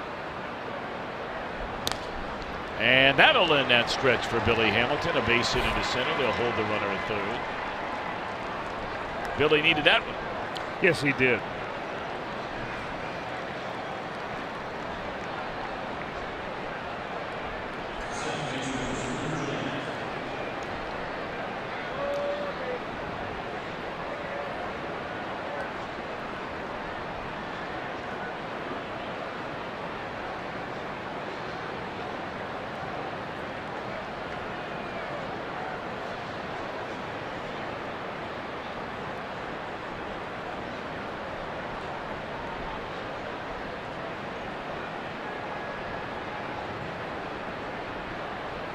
So they're on the corners for Jeanette, who has hit the ball right on the screws each of his first 2 times up. A single into center and a line drive to the wall on a leaping great catch made by Taylor.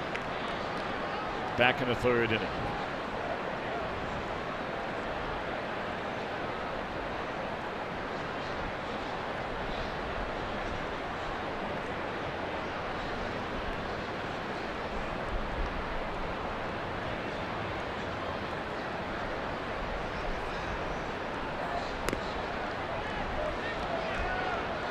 Now Wieters wants timeout to visit Ross, who's fallen behind Studer 2-0. Reds back home starting Tuesday night. The division leading Brewers will come in Tuesday, Wednesday, Thursday, all night games. Then the Cubbies in town on Friday night.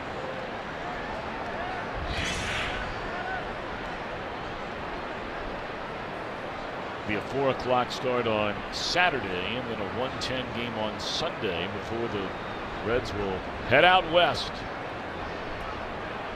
for the final road trip before the All-Star break. And boy, that's where you see that additional netting. And the Nationals are the only ballpark we've been to this year that, you know, when that edict came down the line about extending the netting to the far end of each dugout, and then they gave teams additional time to put it up, the Nationals didn't waste any time at all. And it's not only for balls, but how about this? I mean, that's a flying bat coming right at somebody and saved by the net.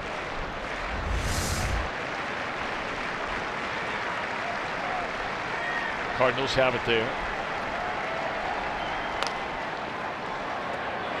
There's one. And that's a double play to keep the shutout in order for Joe Ross.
Brought to you by Cincinnati Children's, changing the outcome together.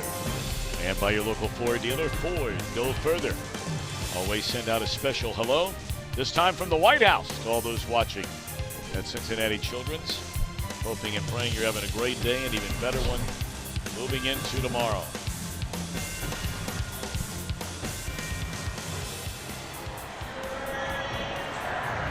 Couple of changes for the Reds.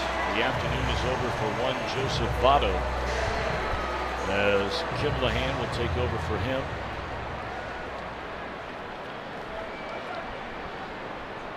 And it's still Bonilla out there on the mound. He'll be asked to gobble up a pile of innings today. He gave up 4 unearned runs in that 4th inning. Had a strikeout, then another strikeout, but the second strikeout, Zimmerman was able to reach first base on a wild pitch. A breaking ball in the dirt. And then after a ground out, Bonilla walked Rendon, allowed a single to Wieters and a 2-run home run to Taylor. And All right, brought in a 4th run. Bonilla's got to start throwing some strikes here, because when you're up 12-0, you're not up there to work the count any longer. You're going to go up there swinging the bat. A 4-hit day in the first 4+ innings for Trey Turner.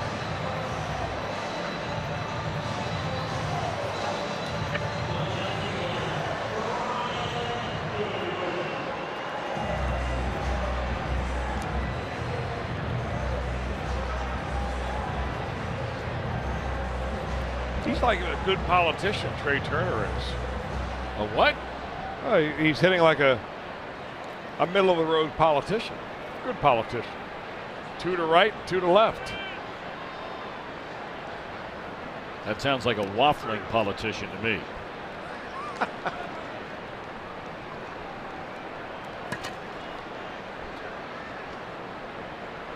Actually, you just say politician.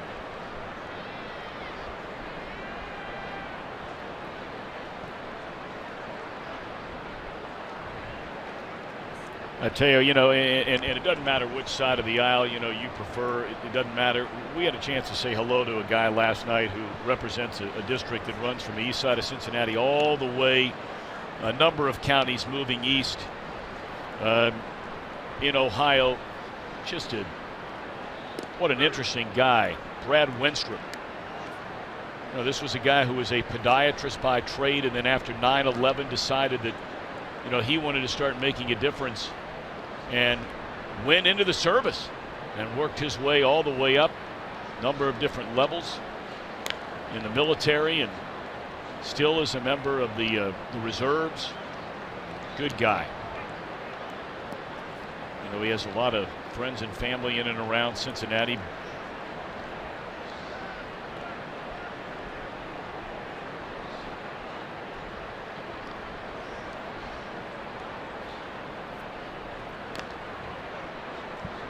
Dribbled foul by Brian Goodwin.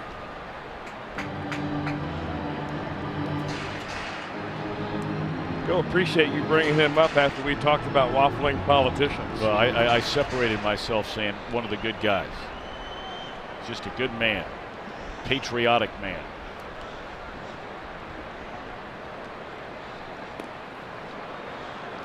Swing and a miss by Goodwin, and he is out of there on strikes. Boy, when he has that breaking ball working, Bonilla, that can twist these hitters into knots. It's 5 strikeouts for him. Coming up later on, I know you're looking forward to our Miller Time moment, brought to you by Miller Lite.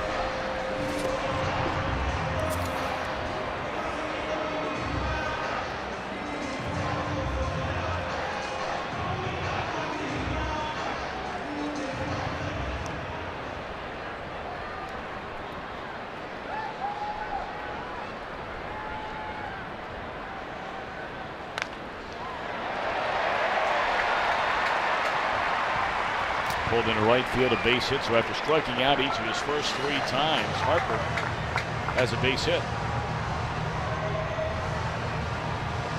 Well, I mean, when you look around and you see your teammates getting base hits, you see the top of the guy in the order, Trey Turner, getting 4 of them on the day, you don't want to be the only one that didn't get an invitation to the party.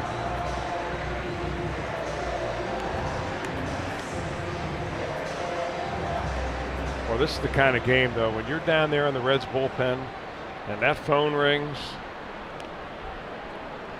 somebody will say, don't answer it. Because they might be asking for me.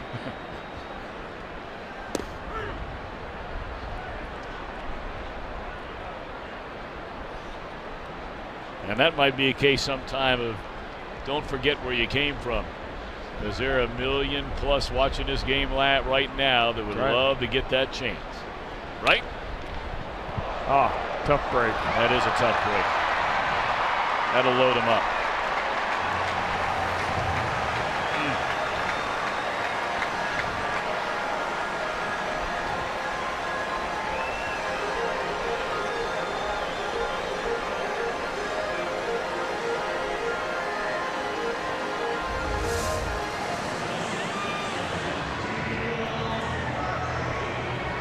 Well, that's what happens when you hit 350.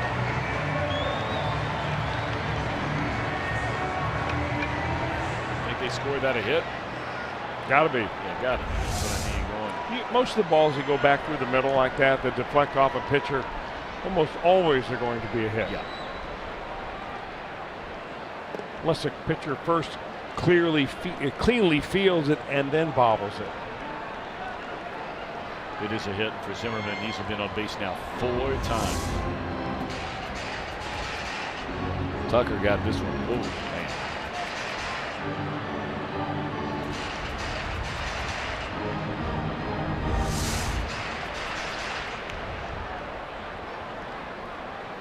Always followed by a meeting.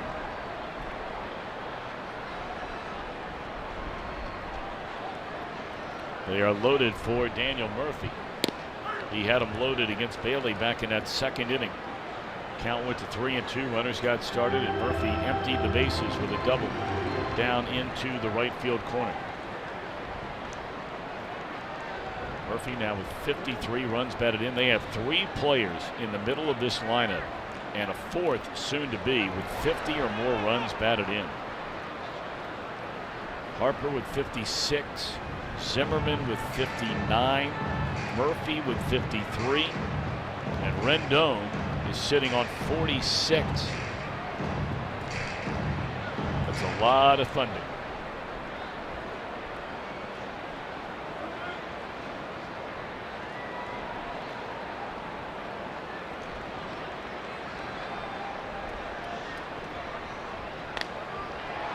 Popped up. Runner tagging at third. Catch made, and the runner will come to the plate. Throw is not in time. Good throw out there by Duvall, but just a little too quick was the speedy turn to make it 13-0. And a 4 RBI day so far for Murphy. Well, it was shallow. Duvall set himself up nice, and you have to also remember who's running right there, the fleetest of all the Nationals.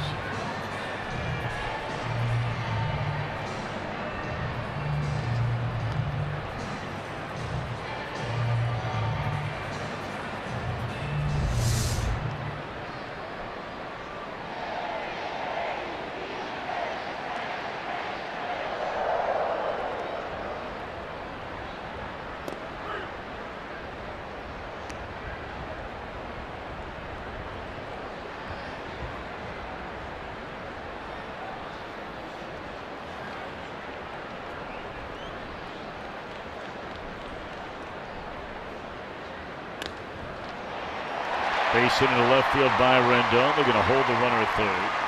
And the bases are loaded again for the Nationals. Rendon also has reached base 4 straight times, although once he was able to reach on an error.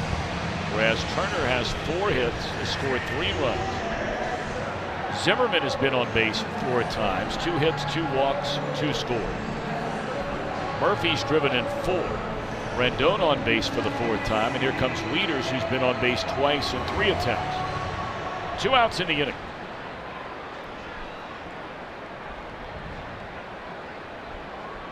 Nationals have 14 hits, and we are in the 4th, or now the 5th inning.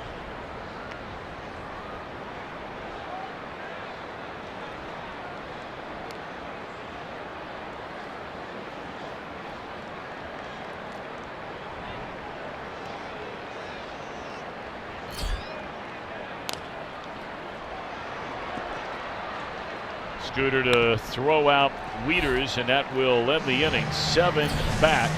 One scores 13-0.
South Beach, when baseball's biggest stars take the field. It'll be the 88th Major League Baseball All-Star Game, July the 11th, only on Fox.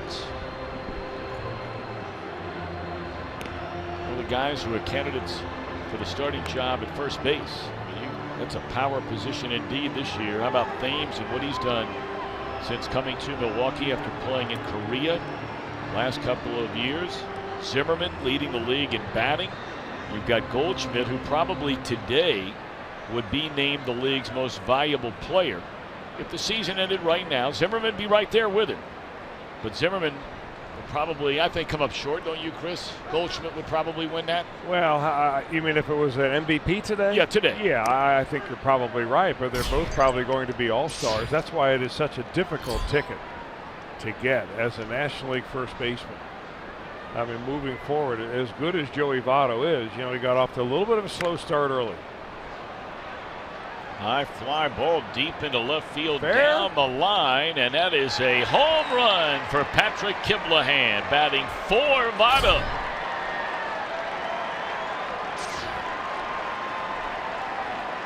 So Kiblahan with a long one. Well, I would imagine that Kiblahan has some family here, and a lot of them. Remember when the Reds were in Philadelphia? He had a couple of home runs. He had a lot of family and friends at the ball game, and he does big things when the kinfolk are around.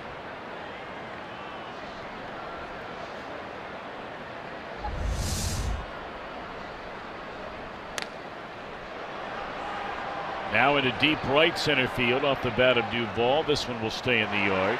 One out.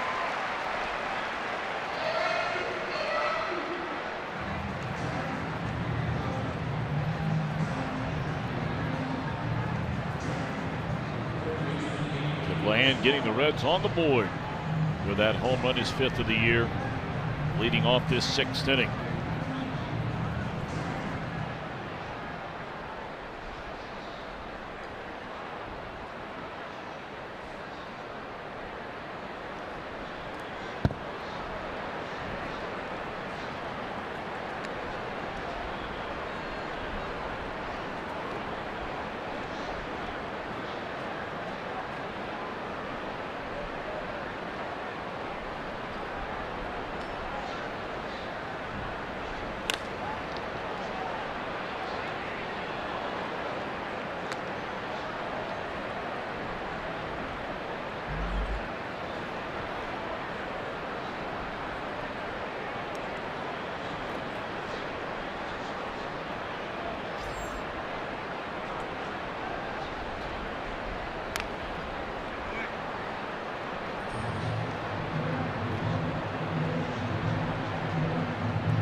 2-2 on Suarez.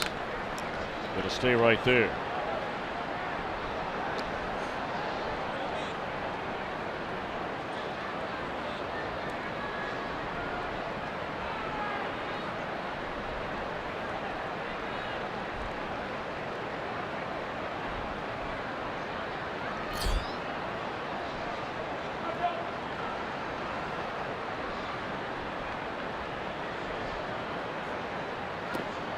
You know, with Ross on the mound today, and we talked last night about all the #1 draft picks that are on the field at any one time for the Washington Nationals. I mean, up and down the lineup last night, everybody but the center fielder, Defoe, was a #1 draft pick. And Ross is the #1 draft pick, but not from the Nationals. He was the #1 draft pick by the San Diego Padres. So Mike Rizzo, the general manager of the Washington Nationals, is seemingly taking a page right out of the Jim Bowden playbook. Because when Jim Bowden operated the Reds as a general manager for a long time, you know, more often than not, you know, he was a little cash-strapped for his scouting department. So what he normally did was, when he made a trade, oftentimes the Reds would receive in return a former #1 draft pick. And his reasoning would be, well, at some point, the consensus among just about everybody in baseball was this guy was a really good prospect, and maybe we can get him back to where he was. It's worked out well for the Nationals.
Nationals on this Saturday afternoon, but here's a young man, Chris, who is not allowed a base runner since coming to the big league. You know, That's Ariel Hernandez. It is amazing, Tom. I mean, what he's done in the big leagues compared to what he's done in the minor leagues. Now, he had a very good run in the minor leagues down in AA, but he had some control problems down there, but he has not had any control problems here, retiring all 14 batters that he has faced.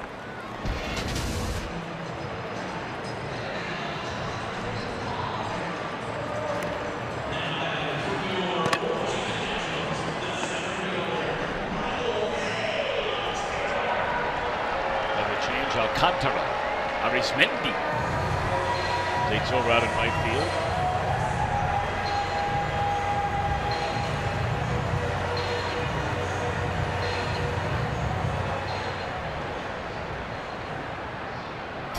You know, a guy like Hernandez, it might be a 12-run spread. You're getting blown out of the gym. It is what it is. But make no mistake, this guy wants to make a name for himself. On the very first pitch out of his hand, the first base runner against him. Man, this guy's got some thunder with Michael Taylor. Now, you talked about Chris length in his batting order. This guy's got 10 home runs sitting down there in the 8-hole. He didn't take over as a starting center fielder until the last couple of days of April. Well, you got to figure also these guys know virtually nothing about Hernandez, and they're going up there looking at the first pitch they see, and they're going to be going to hack it. And Hernandez elevated it. Taylor applied the wood.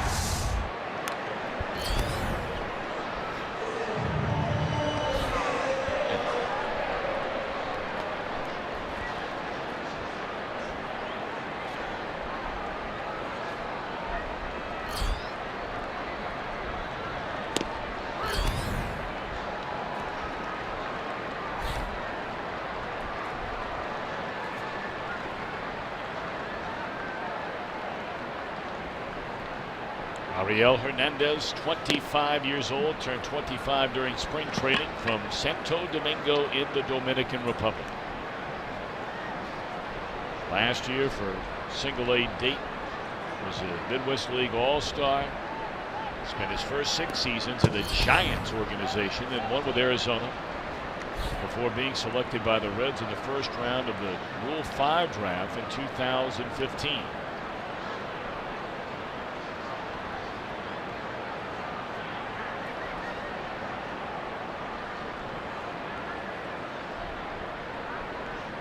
You know, it's interesting. We were talking about that. Here's strike 3. We were talking about that.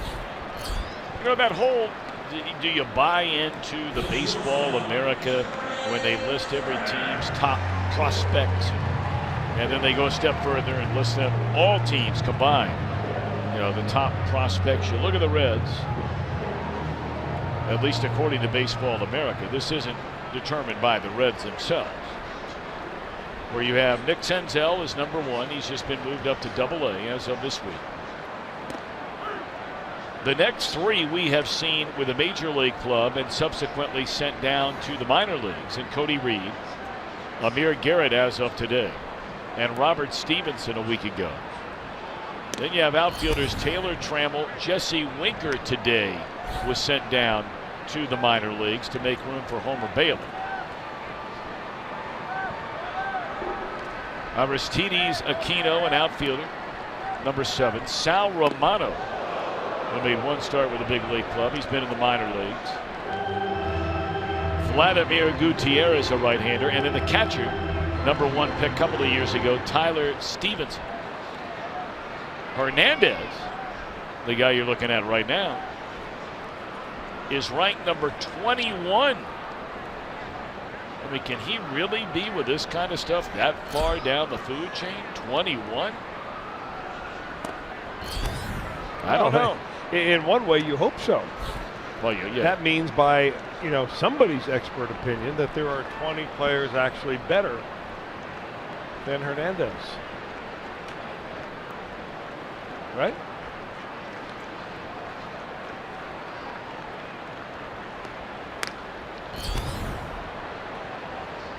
You know, it's just a long step to go from prospect to major league. And, you know, you want to have an organization that's full of prospects, and every organization feels like, you know, whether they agree with Baseball America or not, they feel they have a certain number of legitimate major league prospects in their hands. And that is kind of an ebb and flow. Some years your farm system seems very, very strong, and then a few years later you seem to be a little bit thin.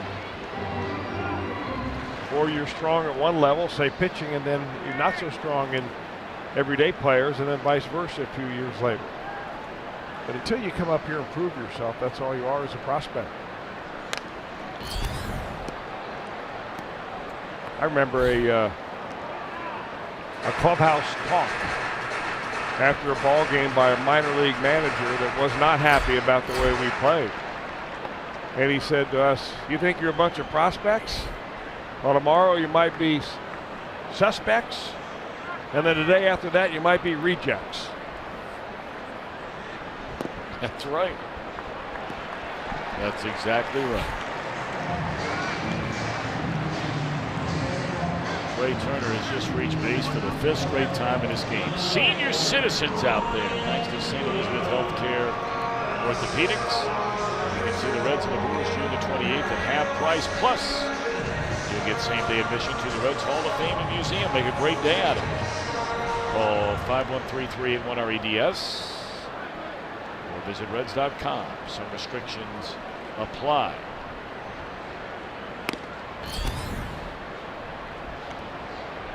And normally, we have a lot of those specials for the seniors on the daytime game. This Thursday, that June the 28th, is, I guess the 28th is a Wednesday, I beg your pardon.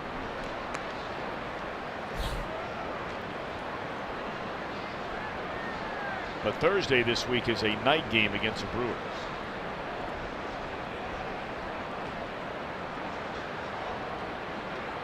One in, one on, one out.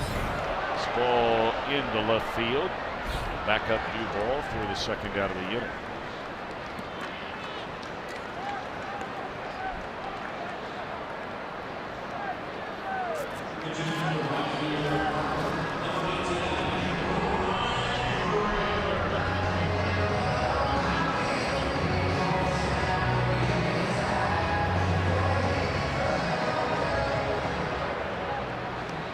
Pinch hitter will be Ryan Rayburn up there for Goodwin.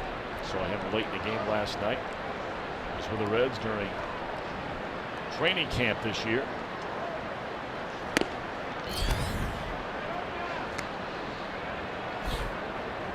And the day is over for Harper.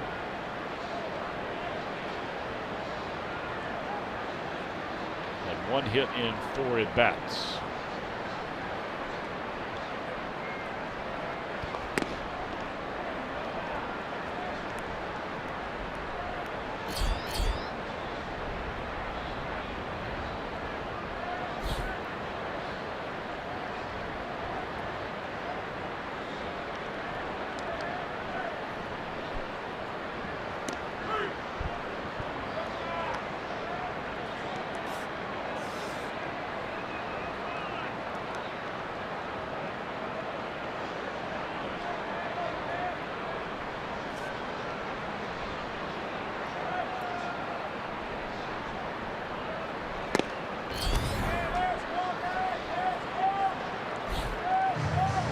Inning is over. Home run by Taylor. 14-1 Washington.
Games in basketball, including former UC great Kenyon Martin, Allen Iverson, Jermaine O'Neal, and others hit the road for a 10-city professional 3-on-3 bout. Ice Cube presents Big 3 basketball starting Monday at 8 p.m. only on FS1. Changes for the Nationals. They still have Ross on the mound, but Lind has taken over at first for Zimmerman. And Rayburn will stay in the game to play left field. And from left to right goes Goodwin. There's a hit a moment ago. Rayburn for Bryce Harper. Peraza to lead things off. Reds hitting here in the 7th inning. And down 14-1. Homer Bailey started today, if you're just tuning in. His first start since August of last year, and only the 9th start that Bailey has made since August of 2014.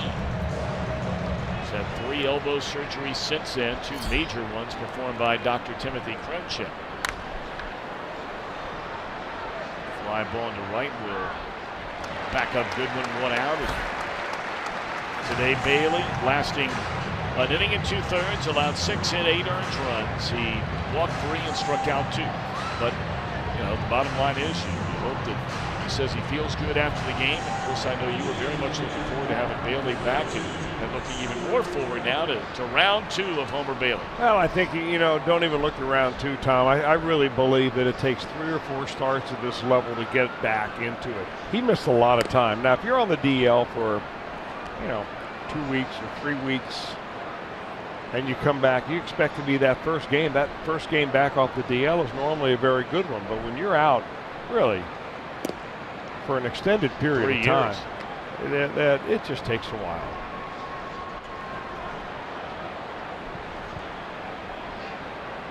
And you're joining a ball club that is kind of in the midst of a swoon right now, which certainly doesn't help. So everybody looked at Homer Bailey as he's going to be, you know, not just a starting pitcher, but a stopper today. And that's a tough thing to do against one of the best offenses in all of baseball. I remember when Bailey first came up and you were really following his minor league meteoric rise, former #1 pickup through the Reds organization. All the way up to that time he threw the no-hitter, the first one. And you went down in the clubhouse. You were kind enough, along with George Grand, to present that scorecard, which he would not sign. There's a pop-up in the infield.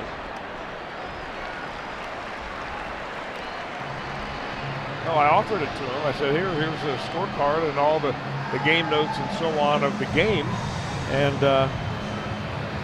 he said he didn't really want it. Ray Knight in the booth. Good to see the old Reds third baseman and Reds manager come in there doing the pre and post game. Hey, we got to get this guy to come on with us. Come on, Ray. Pull up a chair here. I mean, you have so many fans back in Cincinnati. We're talking about Ray Knight. Well, one of our favorite guys, man. I remember running around the Reds clubhouse when he was trying to get to the major leagues for the first time. And, you know, he was just Southern talking tough guy coming up through the Reds organization. And like I remember, now, I don't know if I'm getting a sore point with you, Ray Knight. I don't want to do that to you, but, you know, I remember as a little kid, one day when you were teammates, and we have 2 strikes and 2 outs here, so I'm going to ask you if you can stick around the next half inning. But I remember as a kid witnessing a fight between you and your old buddy Joaquin Andujar. Going back in the old days, we're going to have to ask Ray Knight about that. Let's see what happens here in this 1-2 count on Alcantara. And so, Ray Knight, we hope you can stick around because you have so many Reds fans around Reds country. Ray Knight's going to join us up in the booth when we come back.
kind enough to join us. First came to the big leagues, I think, a 10th round draft choice, if I'm not mistaken, back in 1970. 74, I think, was your major league debut. Is that right, Ray? That's exactly right. That's right. You got a couple World Series rings, and then you become the regular guy. And man, what a great life in baseball you have had. Man, thank you so much. And it all started right here. And my deepest, most special feelings are with the Cincinnati organization. And fortunately, getting to come back as a coach and then managing, not so successfully, but then coaching again. And my heart is always with the Reds, and you know that, Tom. I remember those times seeing you in the elevator, and you're about 5 or 6 years old, and my goodness, and seeing today how successful you've been, and of course your dad and I are very close. But he still sometimes acts like he's 5 or 6 years old. Too. I enjoy that. That's all right. I enjoy it a lot. There's nothing wrong with that at all. No, heck. But that Andahar situation, actually, it was Joe Morgan's fault. Joe got picked off at the Astrodome, and Andahar took his pistol out of his holster, and he blew on it. And Joe called him a minor league humma. And so he said, I get you, Joe Morgan. I get you, Joe Morgan. So just so happens our next homestand, which was the 4th of July, we're playing Houston, and they're 11 games ahead of us. And first hit bad, Andujar's pitching, Morgan's hitting third. He throws 3 at his noggin, and then 1 behind him, and he walks him. He couldn't hit him. And then after the inning, I go on out to third base, but Joe stays in the dugout. He's talking to Mac, and he's really animated. Long story short, he said he was not going back on the field. He was tired of not being protected by our pitching staff, and he knew that there was nobody on this pitching staff that would drill somebody. So Bill Bonham, you know him. Oh, yeah. Christian guy, just very humble, sweet guy. He tells Bill, first 2 hitters drill him. Well, it was Craig Reynolds, and then the next hitter was Andujar. So I get the ball at third, and I throw it back to Billy, and I walk up there and I said, what you gonna do, big boy? And he says, it's in the Lord's hands. I said, whoa. There's a lot of things in the Lord's hands, but you better drill these next 2 guys. And so he tried to hit Craig Reynolds, couldn't hit him. Andujar comes up there. He's about on the back edge of the batter's box. He throws at him 4 times, and he was a sinker ball. He couldn't hit him. Andujar's mouthing. Anyway, there gets to be an out. Ground ball hit to Davey. Joe covers. Here comes Andujar barreling into him at second base like an idiot.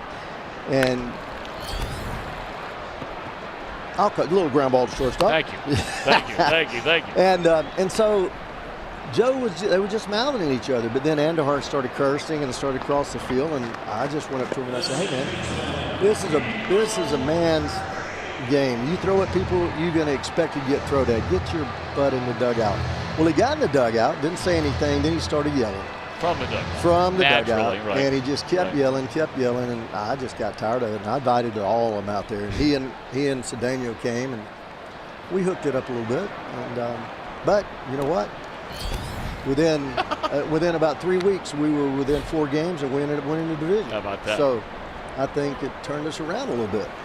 Well, did he know that you were a Golden Gloves boxer? He did. We played together. My first year in Sioux Falls, South Dakota in '71, we played together, and he'd always want to wrestle, and he's a strong guy, but I was stronger than him. And I always would say, because he would get you and kind of want to squeeze your throat and stuff, and I said, hey, don't make me mad. I don't want to get mad, because if I get mad, I just go off. He said, oh, So we ended up, I don't know that if you know this, we ended up getting in a fight in AA. And we were roommates. Because Jim Snyder, the manager, asked me to room with him because he thought I got along with everybody.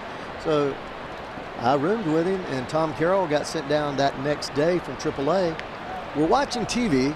Joaquin's standing behind me, and we turned the channel to the baseball game, and he was watching, I don't know, something, American Kingdom or something. And he got ticked off and choked me. Come from behind me and choked me. And unfortunately, I lost my temper, and I hit him and knocked him against the wall. And then within about, we played together the rest of that year. And then they traded him to Houston. And so he was a great arm, a great guy, really. We just I can tell you guys were good buddies. we became good buddies. You did, really? Later on. That's we a really great lesson for everybody really out did. there. That's good stuff. So now you're doing TV here in D.C., right? I am. And how's everything going? Your family's good. Everybody's all right. Everybody's right? great. Your health is good. I don't know that I've been healthier. Good. You know, knock on wood.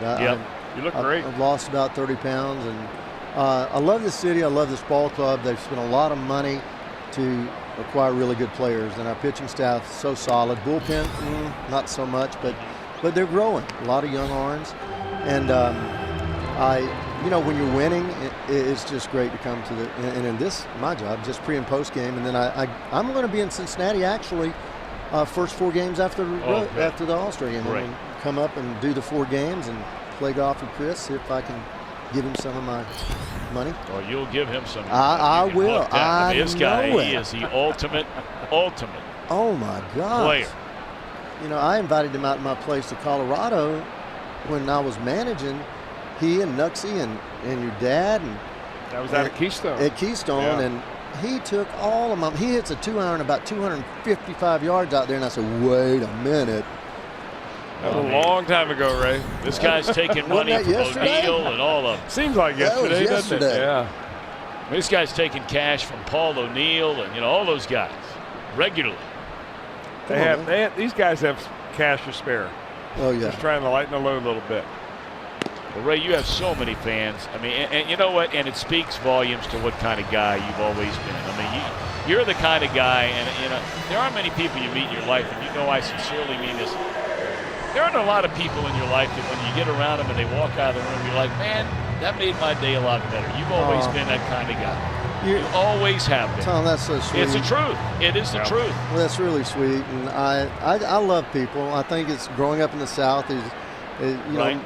I first met your dad in 1970 in Salisbury, North Carolina, when he was doing the telecast for the World American Legion tournament. That's right. And I remembered meeting him, and we just became close. So it took me a long time to get to where he was. He got to the big league, and always dressed in those unbelievably nice suits. Yeah, and he toned it down finally, didn't he? I don't know to what the he's toned sweaters. down. He hadn't toned down a lot. Oh, he hadn't? Well, he's not wearing those leisure suits anymore. Although I think he has a few of them left. Oh, does he? Yeah. Well, he'd like to break them out. He was a styler. Now he was a styler, and he had those sweaters. He must have had 20 of those sweaters that were so pretty. Googies. The Googie sweater. Yeah. But thank you so much. I love Cincinnati.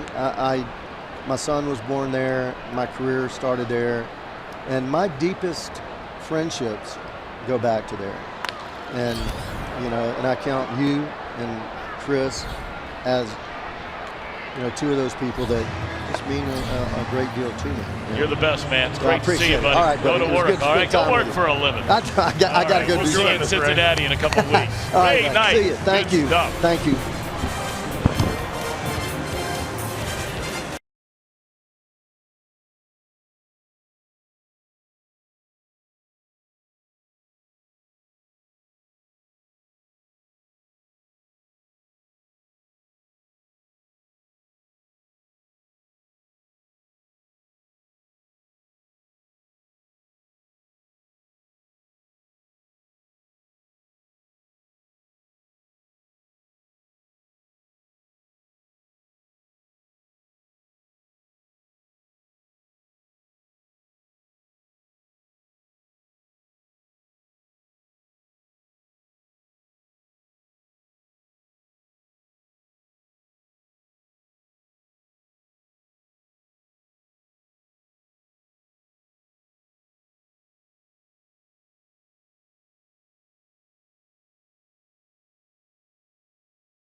broadcast is presented by authority of the Cincinnati Reds and may not be reproduced or retransmitted in any form.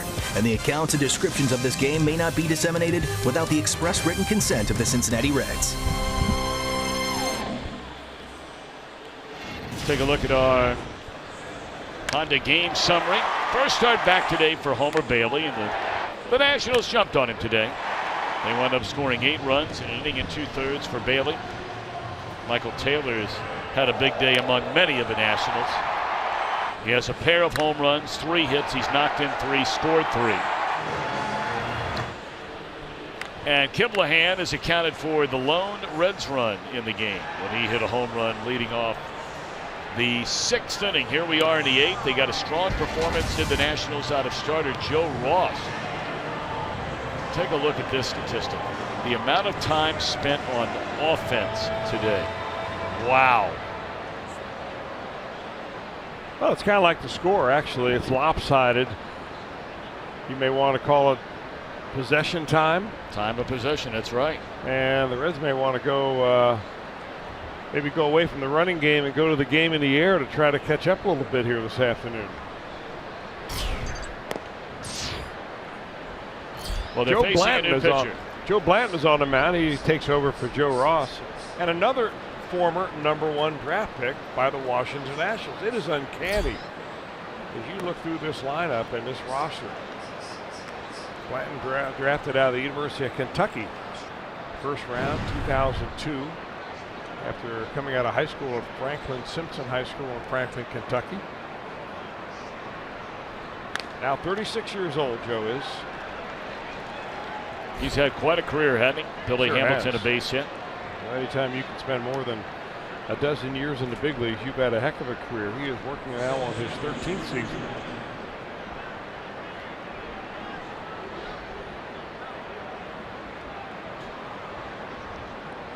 Well, it's great to see Ray Knight. You know, Ray, you hit it right on the nose, Tom, when you told him that he's the kind of guy that does brighten your day. Yeah. I mean, he is just so positive all the time. Even when he was managing the Reds and the Reds were struggling mightily. I mean, he was as positive as he could absolutely be. I always thought that's the kind of guy, though, that I would have somehow found a way maybe to give him another chance at managing somewhere else. Because when he took that job, he was still a young, fiery type. Not to say he's not fiery now, but, you know, much like Larry Bowa.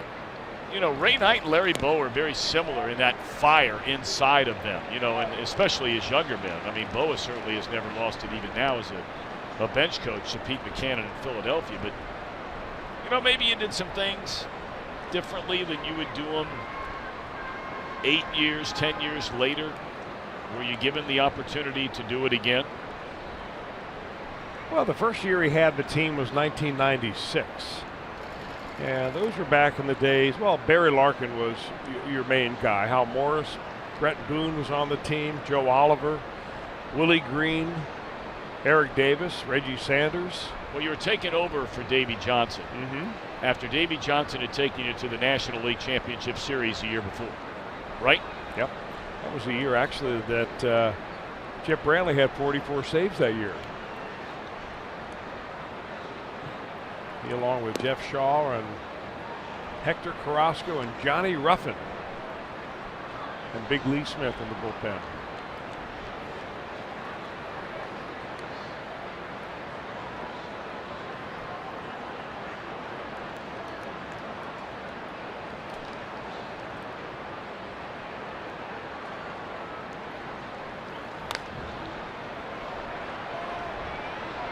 Fly ball to deep right center field, and that one out of the reach of Taylor. Scooter Gennett slides in with a double. I'll tell you what, Scooter doesn't look like he's given up any at-bats. Down by 13.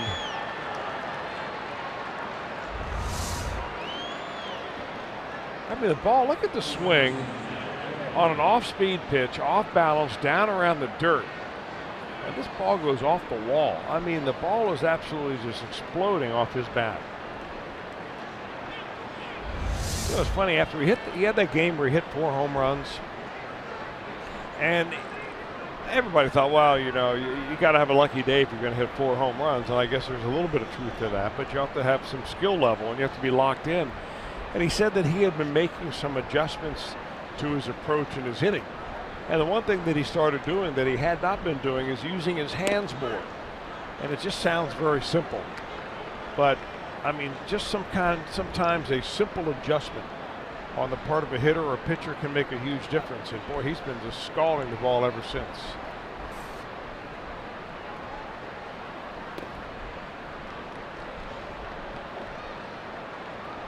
You know, his efforts and what he's done so far this year may be too late in the first half, but I mean, he's had an all-star worthy first half. Would you not say that? Well, if you give him more at-bats, I mean, there's no doubt he would be right there as a second baseman. You know, Murphy's clearly the pole setter, if you will, you know, at second base. And there are other guys in the league having a good year. There's no doubt about that at the second base position. But, man, Jeanette has just been lights out. He brings a little energy to this ball club, too. Sure does.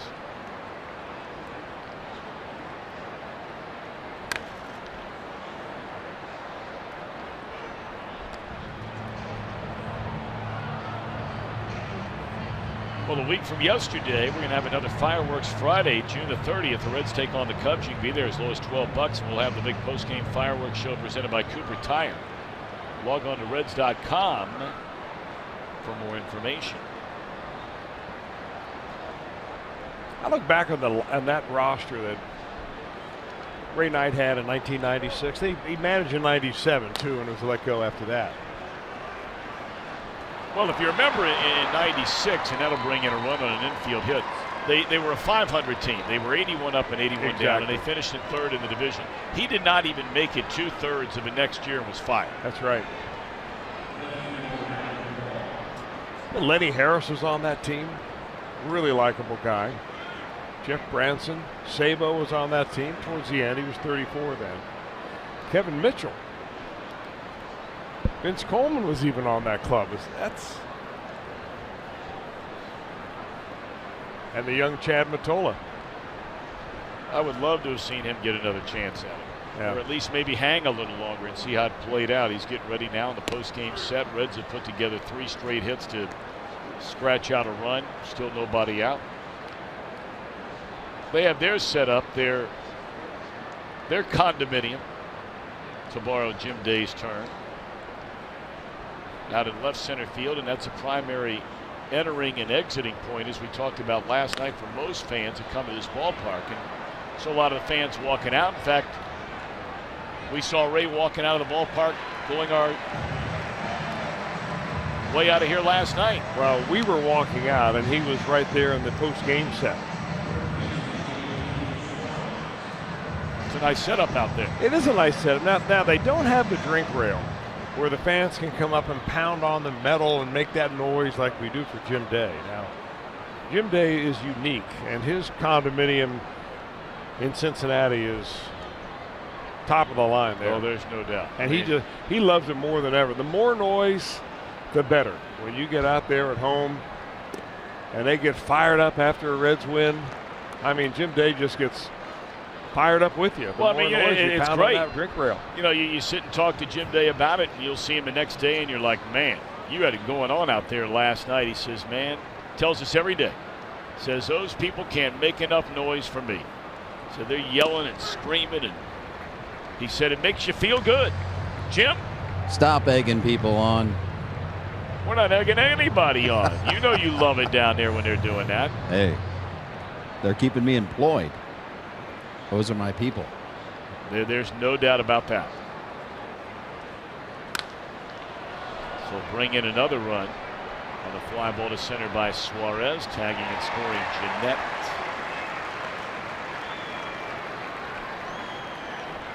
You know, you were talking about Scooter Jeanette, Chris, and just a quick look, and I haven't even thought about this last year, and please don't anybody misinterpret the point. Nobody's comparing Scooter Jeanette to Brandon Phillips. But Brandon Phillips last year hit 11 home runs the entire year in 550 at-bats. Scooter Gennett has 10 home runs in 150 at-bats.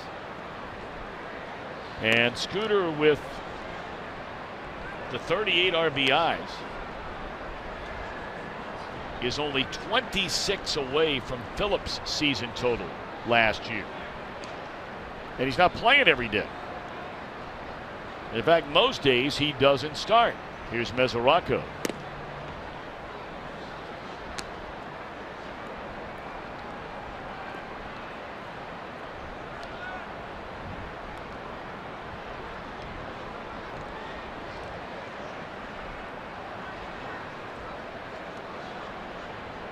Now, you had an update earlier, Tom. You were telling me off the air about Dilson Herrera down in AAA. They had gotten him back. He was beginning to hit a little bit, and then he's been sidelined. Over the last month, he's been about a 300 batter, better on base percentage. And to quote Delino DeShields, was really starting to be the player they're expecting him to be since coming over from the Mets in the Jay Bruce trade. But now he is a concussed middle infielder, and so he'll be out for a little while. And there's talk, as Alex Blandino has been brought up from the minor leagues to play now second base, that Herrera is going to start getting some time at third. I don't know what all that means in the grand scheme of things. I think it's safe to say the Reds, they have big plans for Herrera, who's still a very young man. But the bottom line is they've had a hard time keeping him on the field since they acquired him. He's had a troublesome shoulder, and Chris had really prevented him from playing much in the field this year during spring training because they'd use him as a DH, and he was knocking the cover off the ball. Dilson Herrera.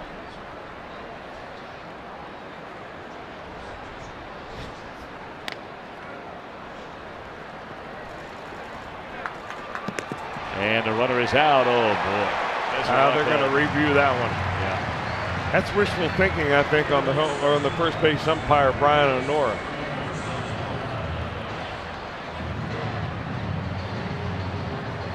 Well, they were out here for 4 hours last night. There's no debate about this to the naked eye in full speed, regular time. Why would they even send these guys over here to look at them?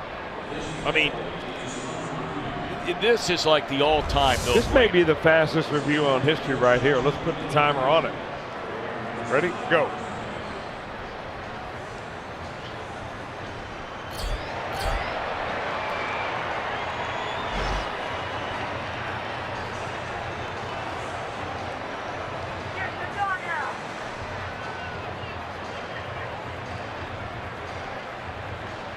Here we go. That was roughly about, 21 seconds, I think it was.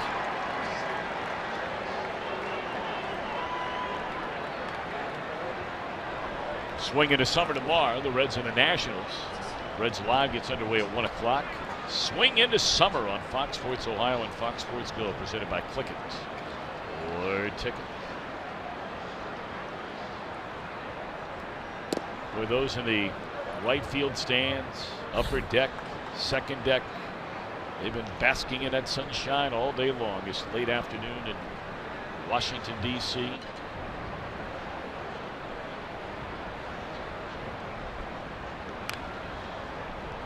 Reds scoring 2 and still batting here in the 8th.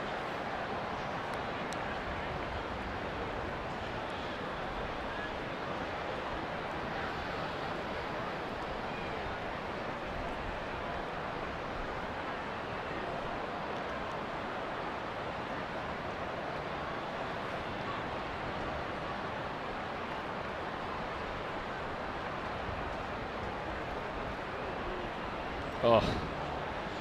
Well, Mesoraco was running on the last pitch, and I wonder if maybe the Nationals didn't feel good about that, being down by that far or whatever.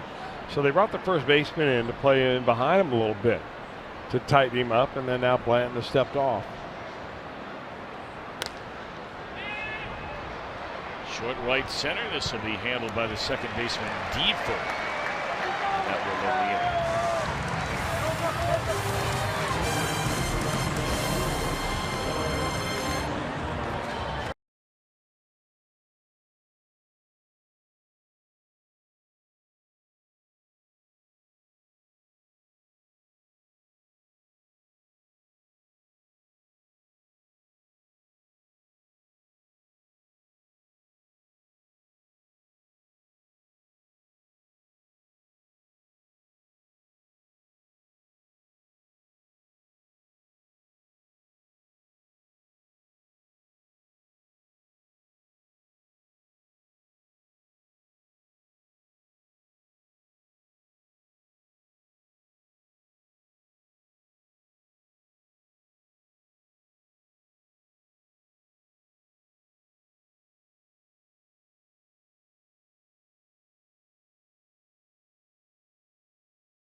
Along the way, we got to know his son, Darren. Let's take you back to 2002. It's our Miller time moment when JT Snow saved the day. A young Darren Baker serving as bat boy that day, and JT Snow, after scoring, picks him up and takes him out of harm's way. It was a big league moment. Dusty Baker, of course, the manager of the Giants in 2002 in that World Series. He's like, son, you gotta pay attention. The Miller time moment. Darren, by the way, recently drafted by these Washington Nationals, and he had also committed to play baseball at Cal, so we'll see if he indeed heads his way to college and play for Cal. Yeah, it's not far away from the Baker's home. They made their home in Sacramento, California. Well, for Dusty, really his entire life. But Darren has grown up in the Sacramento area, and Cal just down the road. Wish him well.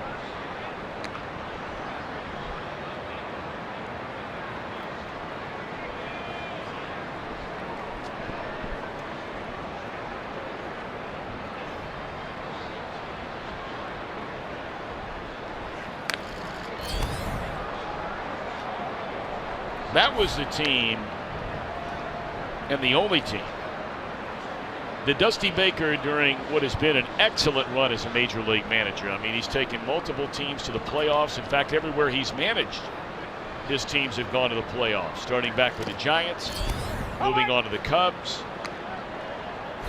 postseason berth 3 times as manager of the Reds, and then last year with the Nationals winning the National League East. I mean, he's got an outstanding resume as a manager. The one elusive World Series title.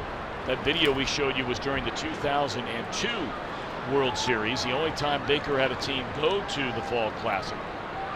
And boy, what a heartbreaking World Series that was for Baker and the Giants. Remember, the Giants had never won a World Series since moving to California when they played in that World Series in 2002. But I mean, even now, there are a lot of those Giants fans who have been fortunate enough to win 3 times now in the last 8 years. But there are so many Giants fans that took that World Series defeat so rough. That was a good team. And Barry Bonds and Jeff Kent. That one smoked up the left field line by Taylor. Big day for him. Taylor along with Turner, each with 4 hits in the game. And that comes off the new Red starting pitcher, Blake Wood.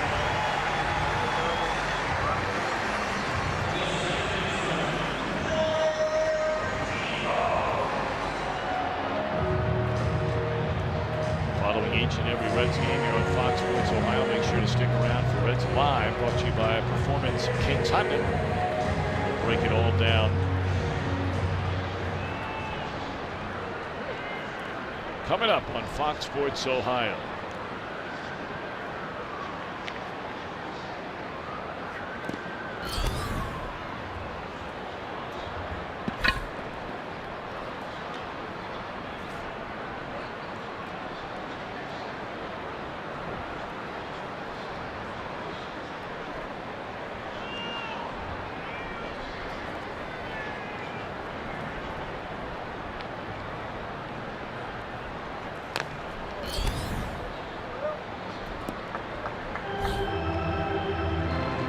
In that World Series that Baker managed, the Giants were 8 outs away from winning the series in Game 6. 8 outs away. But late game home runs by Scott Spezio and Darren Erstad, a 2-run double by Troy Gloss. The Angels overcame a 5-run deficit to win that game before going on to win the series in Game 7.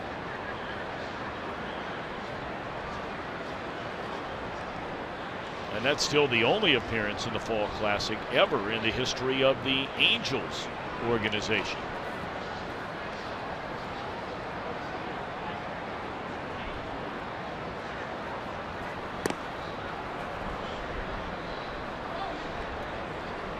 It's kind of funny. You think of all the success the Angels had during that run under Mike Scioscia, And Chris, we were talking during the Dodgers series last weekend in Cincinnati. 2002 is the last time either Southern California team was in a World Series. And the Dodgers have not been in one since 1988. Amazing. It really is. This will be a hit and a run. The runner held up to see if that ball would be caught. So instead, it's first and third with nobody out.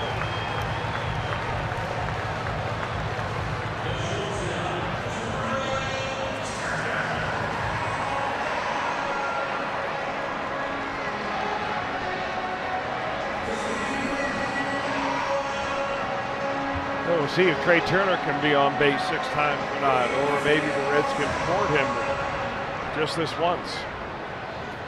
4 for 4, a walk. Well, he really set the pace the first 2 innings against Homer Bailey. Both times up against Bailey, opposite field singles, and really got it going.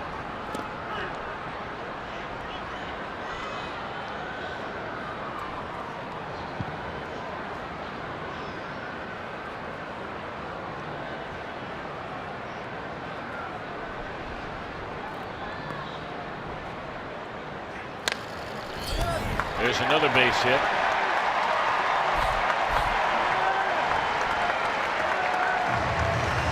And what a game today for Turner. The best day by far of his major league career. A 5 for 5 days, been on base 6 times. All 6 plate appearances today for Trey Turner. What an afternoon.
Goodwin with 2-1 and nobody out.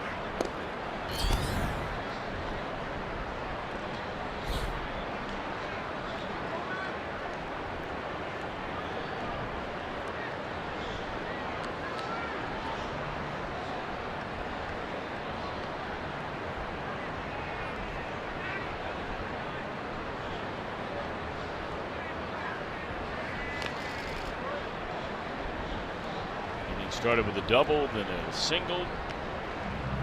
Run scoring single by Turner, and Wood still in search of the first out here in this bottom of the 8th inning.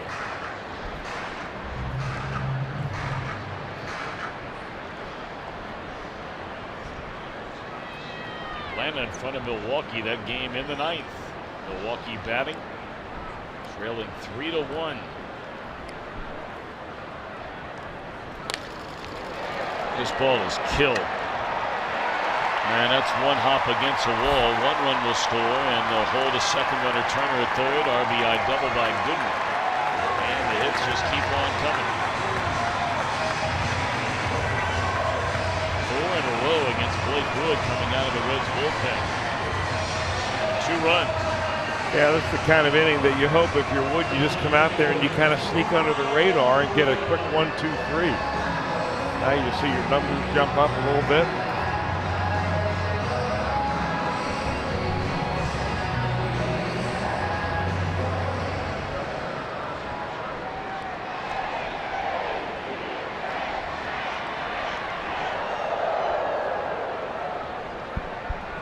Now Rayburn came on to hit for Bryce Harper in the 6th and struck out. Nationals today with runners in scoring position. They have 19 hits in the game. They have 12 of them with runners in scoring position, including 11 of the last 13. That is doing it.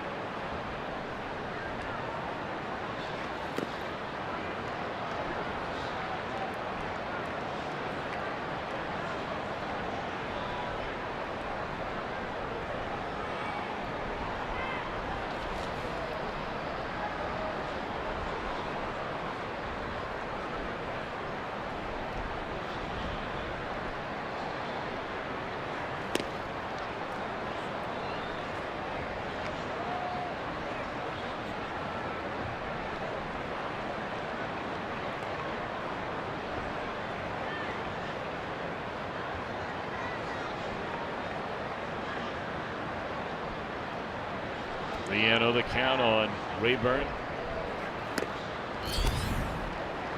That is a 4-pitch walk in the bottom of the 8th inning of a 16-3 game.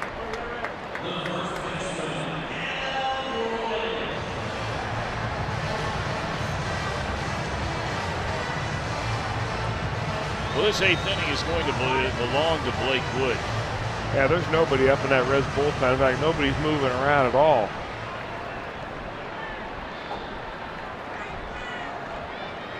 Adam Lind, the batter. Took over for Ryan Zimmerman.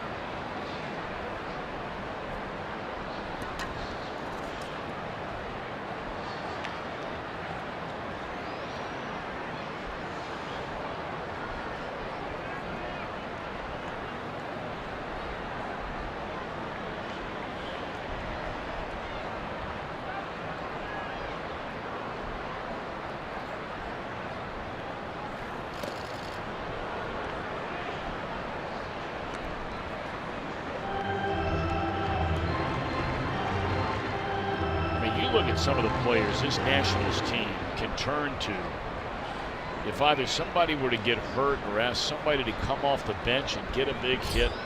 I mean, they have got some players on this team now sitting on that bench, guys that aren't done. Stephen Drew, Adam Lind. There's a high fly ball to the right feet, and Alcantara makes a nice play. That'll bring in a run. That's the first out of the inning. Lynn just missed, clubbing a grand slam. I mean, these are some guys you get into October, and it would take just an titanic crash for these Nationals not to win this division. This is a lousy division, and they are clearly the elite team in it. You get into October and all of a sudden you start pinch hitting and you're bringing guys off the bench like Drew and Lind. You know, on any given day, if they get Jason Worth back and maybe they decide, okay, you know, we want to start Taylor on a given day and he's a guy that's coming off your bench. And, you know, Ryan Rayburn. Here's Jose Lobaton, backup catcher. They've got some nice pieces on this team. Yeah, and they've also signed a number of players to minor league contracts. They're kind of storing away down in the minors. Edwin Jackson recently released. He signed a minor league deal here. They signed outfielder Alejandro De Aza to a minor league deal. So when you have money, you can do that and kind of use AAA as like a holding area for possible major league replacements. You're not developing these guys down there.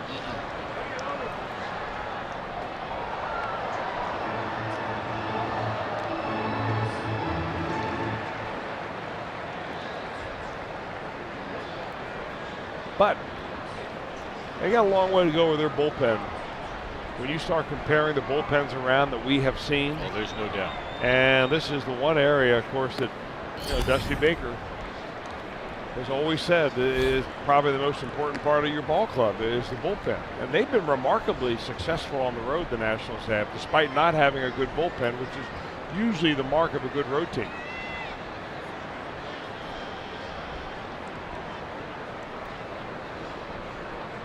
I mean, that Dodgers bullpen looked awfully good. Sure did.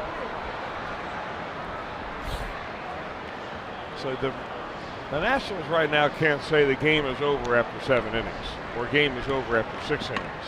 Despite what their bullpen did last night, they did a nice job, but Joe Blanton, not sure if he's still in the game or not. You know that he earned 6 letters as a high school baseball player. 6. Alcantara again making a nice catch and tagging and scoring from third is Goodwin.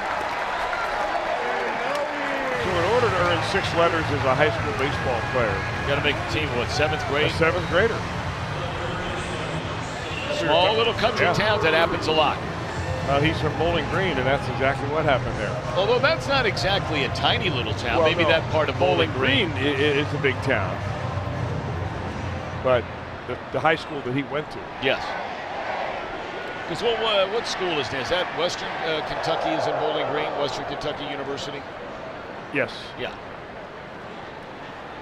That's where the Corvette factory is. Yeah, that's right. Yeah, you see that when you cruise down the highway on your way to Nashville, right? Yeah, you're exactly right, yeah. You've been down that way. Oh, yeah. I got friends in low places.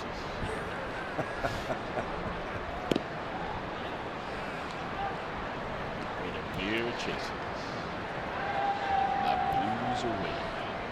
You probably go down there and see Mike Reed perform from time to time, don't you? He's still going strong, man. He's moved off in the world from that whole country thing. You know, he's the whole symphony and opera and Broadway and all that kind of thing now. He's a Bengals lineman. That's exactly right. The top all-pro lineman. Yeah. Out of Penn State University, Outland Trophy winner. Just a fascinating guy. But he wrote all those big hits for years and years and years for Ronnie Millsap and Bonnie Raitt, Michael Jackson, among others. In fact, he just had a few weeks ago down at his house in the back, a recording studio back there, and that's where he goes to work every day. Walks out of his house, goes back there, writing songs and so forth. Neil Diamond was just out there spending time. That's impressive. Yeah. That's all for the Nationals against Wood. They come up with 4 runs. And it's 18-3.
Weekend, Friday, Saturday, and Sunday.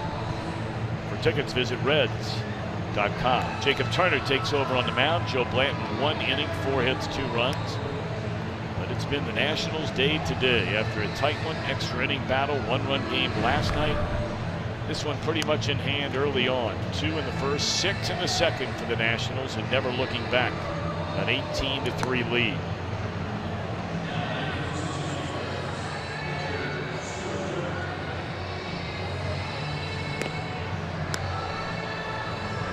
Big day today for many of these Nationals. I mean, when you have 18 runs and 19 hits, you're going to have a lot of guys that have had a good game. But the day belongs to certainly Turner and Taylor. T squared.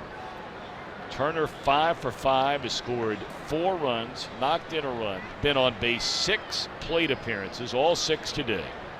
Turner is 4 of 5, has scored 4 times, hit 2 home runs, and driven in 3.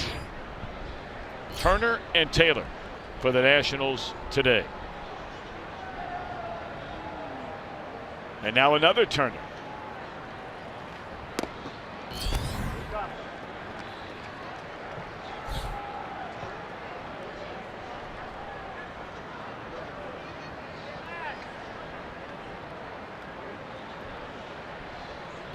Stuart Turner. High fly ball to right field. Well, it's got to be tough duty right now for Stuart Turner. I mean, this guy, you know, he went out on that rehab assignment, Chris, and played a little bit before they activated him again. But, you know, we talk about, I don't know if there's a player in the major leagues, and there probably is somewhere, especially in the American League. But I don't know if there has been a player on a major league roster this year that has played less than Stuart Turner since about the 3rd week of the year when Mesoraco came back. It's got to be hard to get your timing down. Well, and he doesn't have a whole lot of prospect for much more playing time than what he's getting right now. This is the investment the Reds are making in the future. When you take a Rule 5 draftee, you've got to keep him on your roster. Evidently, they could not make a deal with the Minnesota Twins for Turner, so if they want to keep him, they got to keep him on the roster. That doesn't guarantee you playing time, though. Nope. Reds down to their final out. Nice young man, Turner is. Yeah. And he's been working diligently, Turner has, with Mike Stefanski down there on catching techniques, and I don't think anybody breaks down the catching better than Stefanski does. I mean, that guy knows his stuff. But it's a lot different than playing in games, in competitive games at whatever level you're at.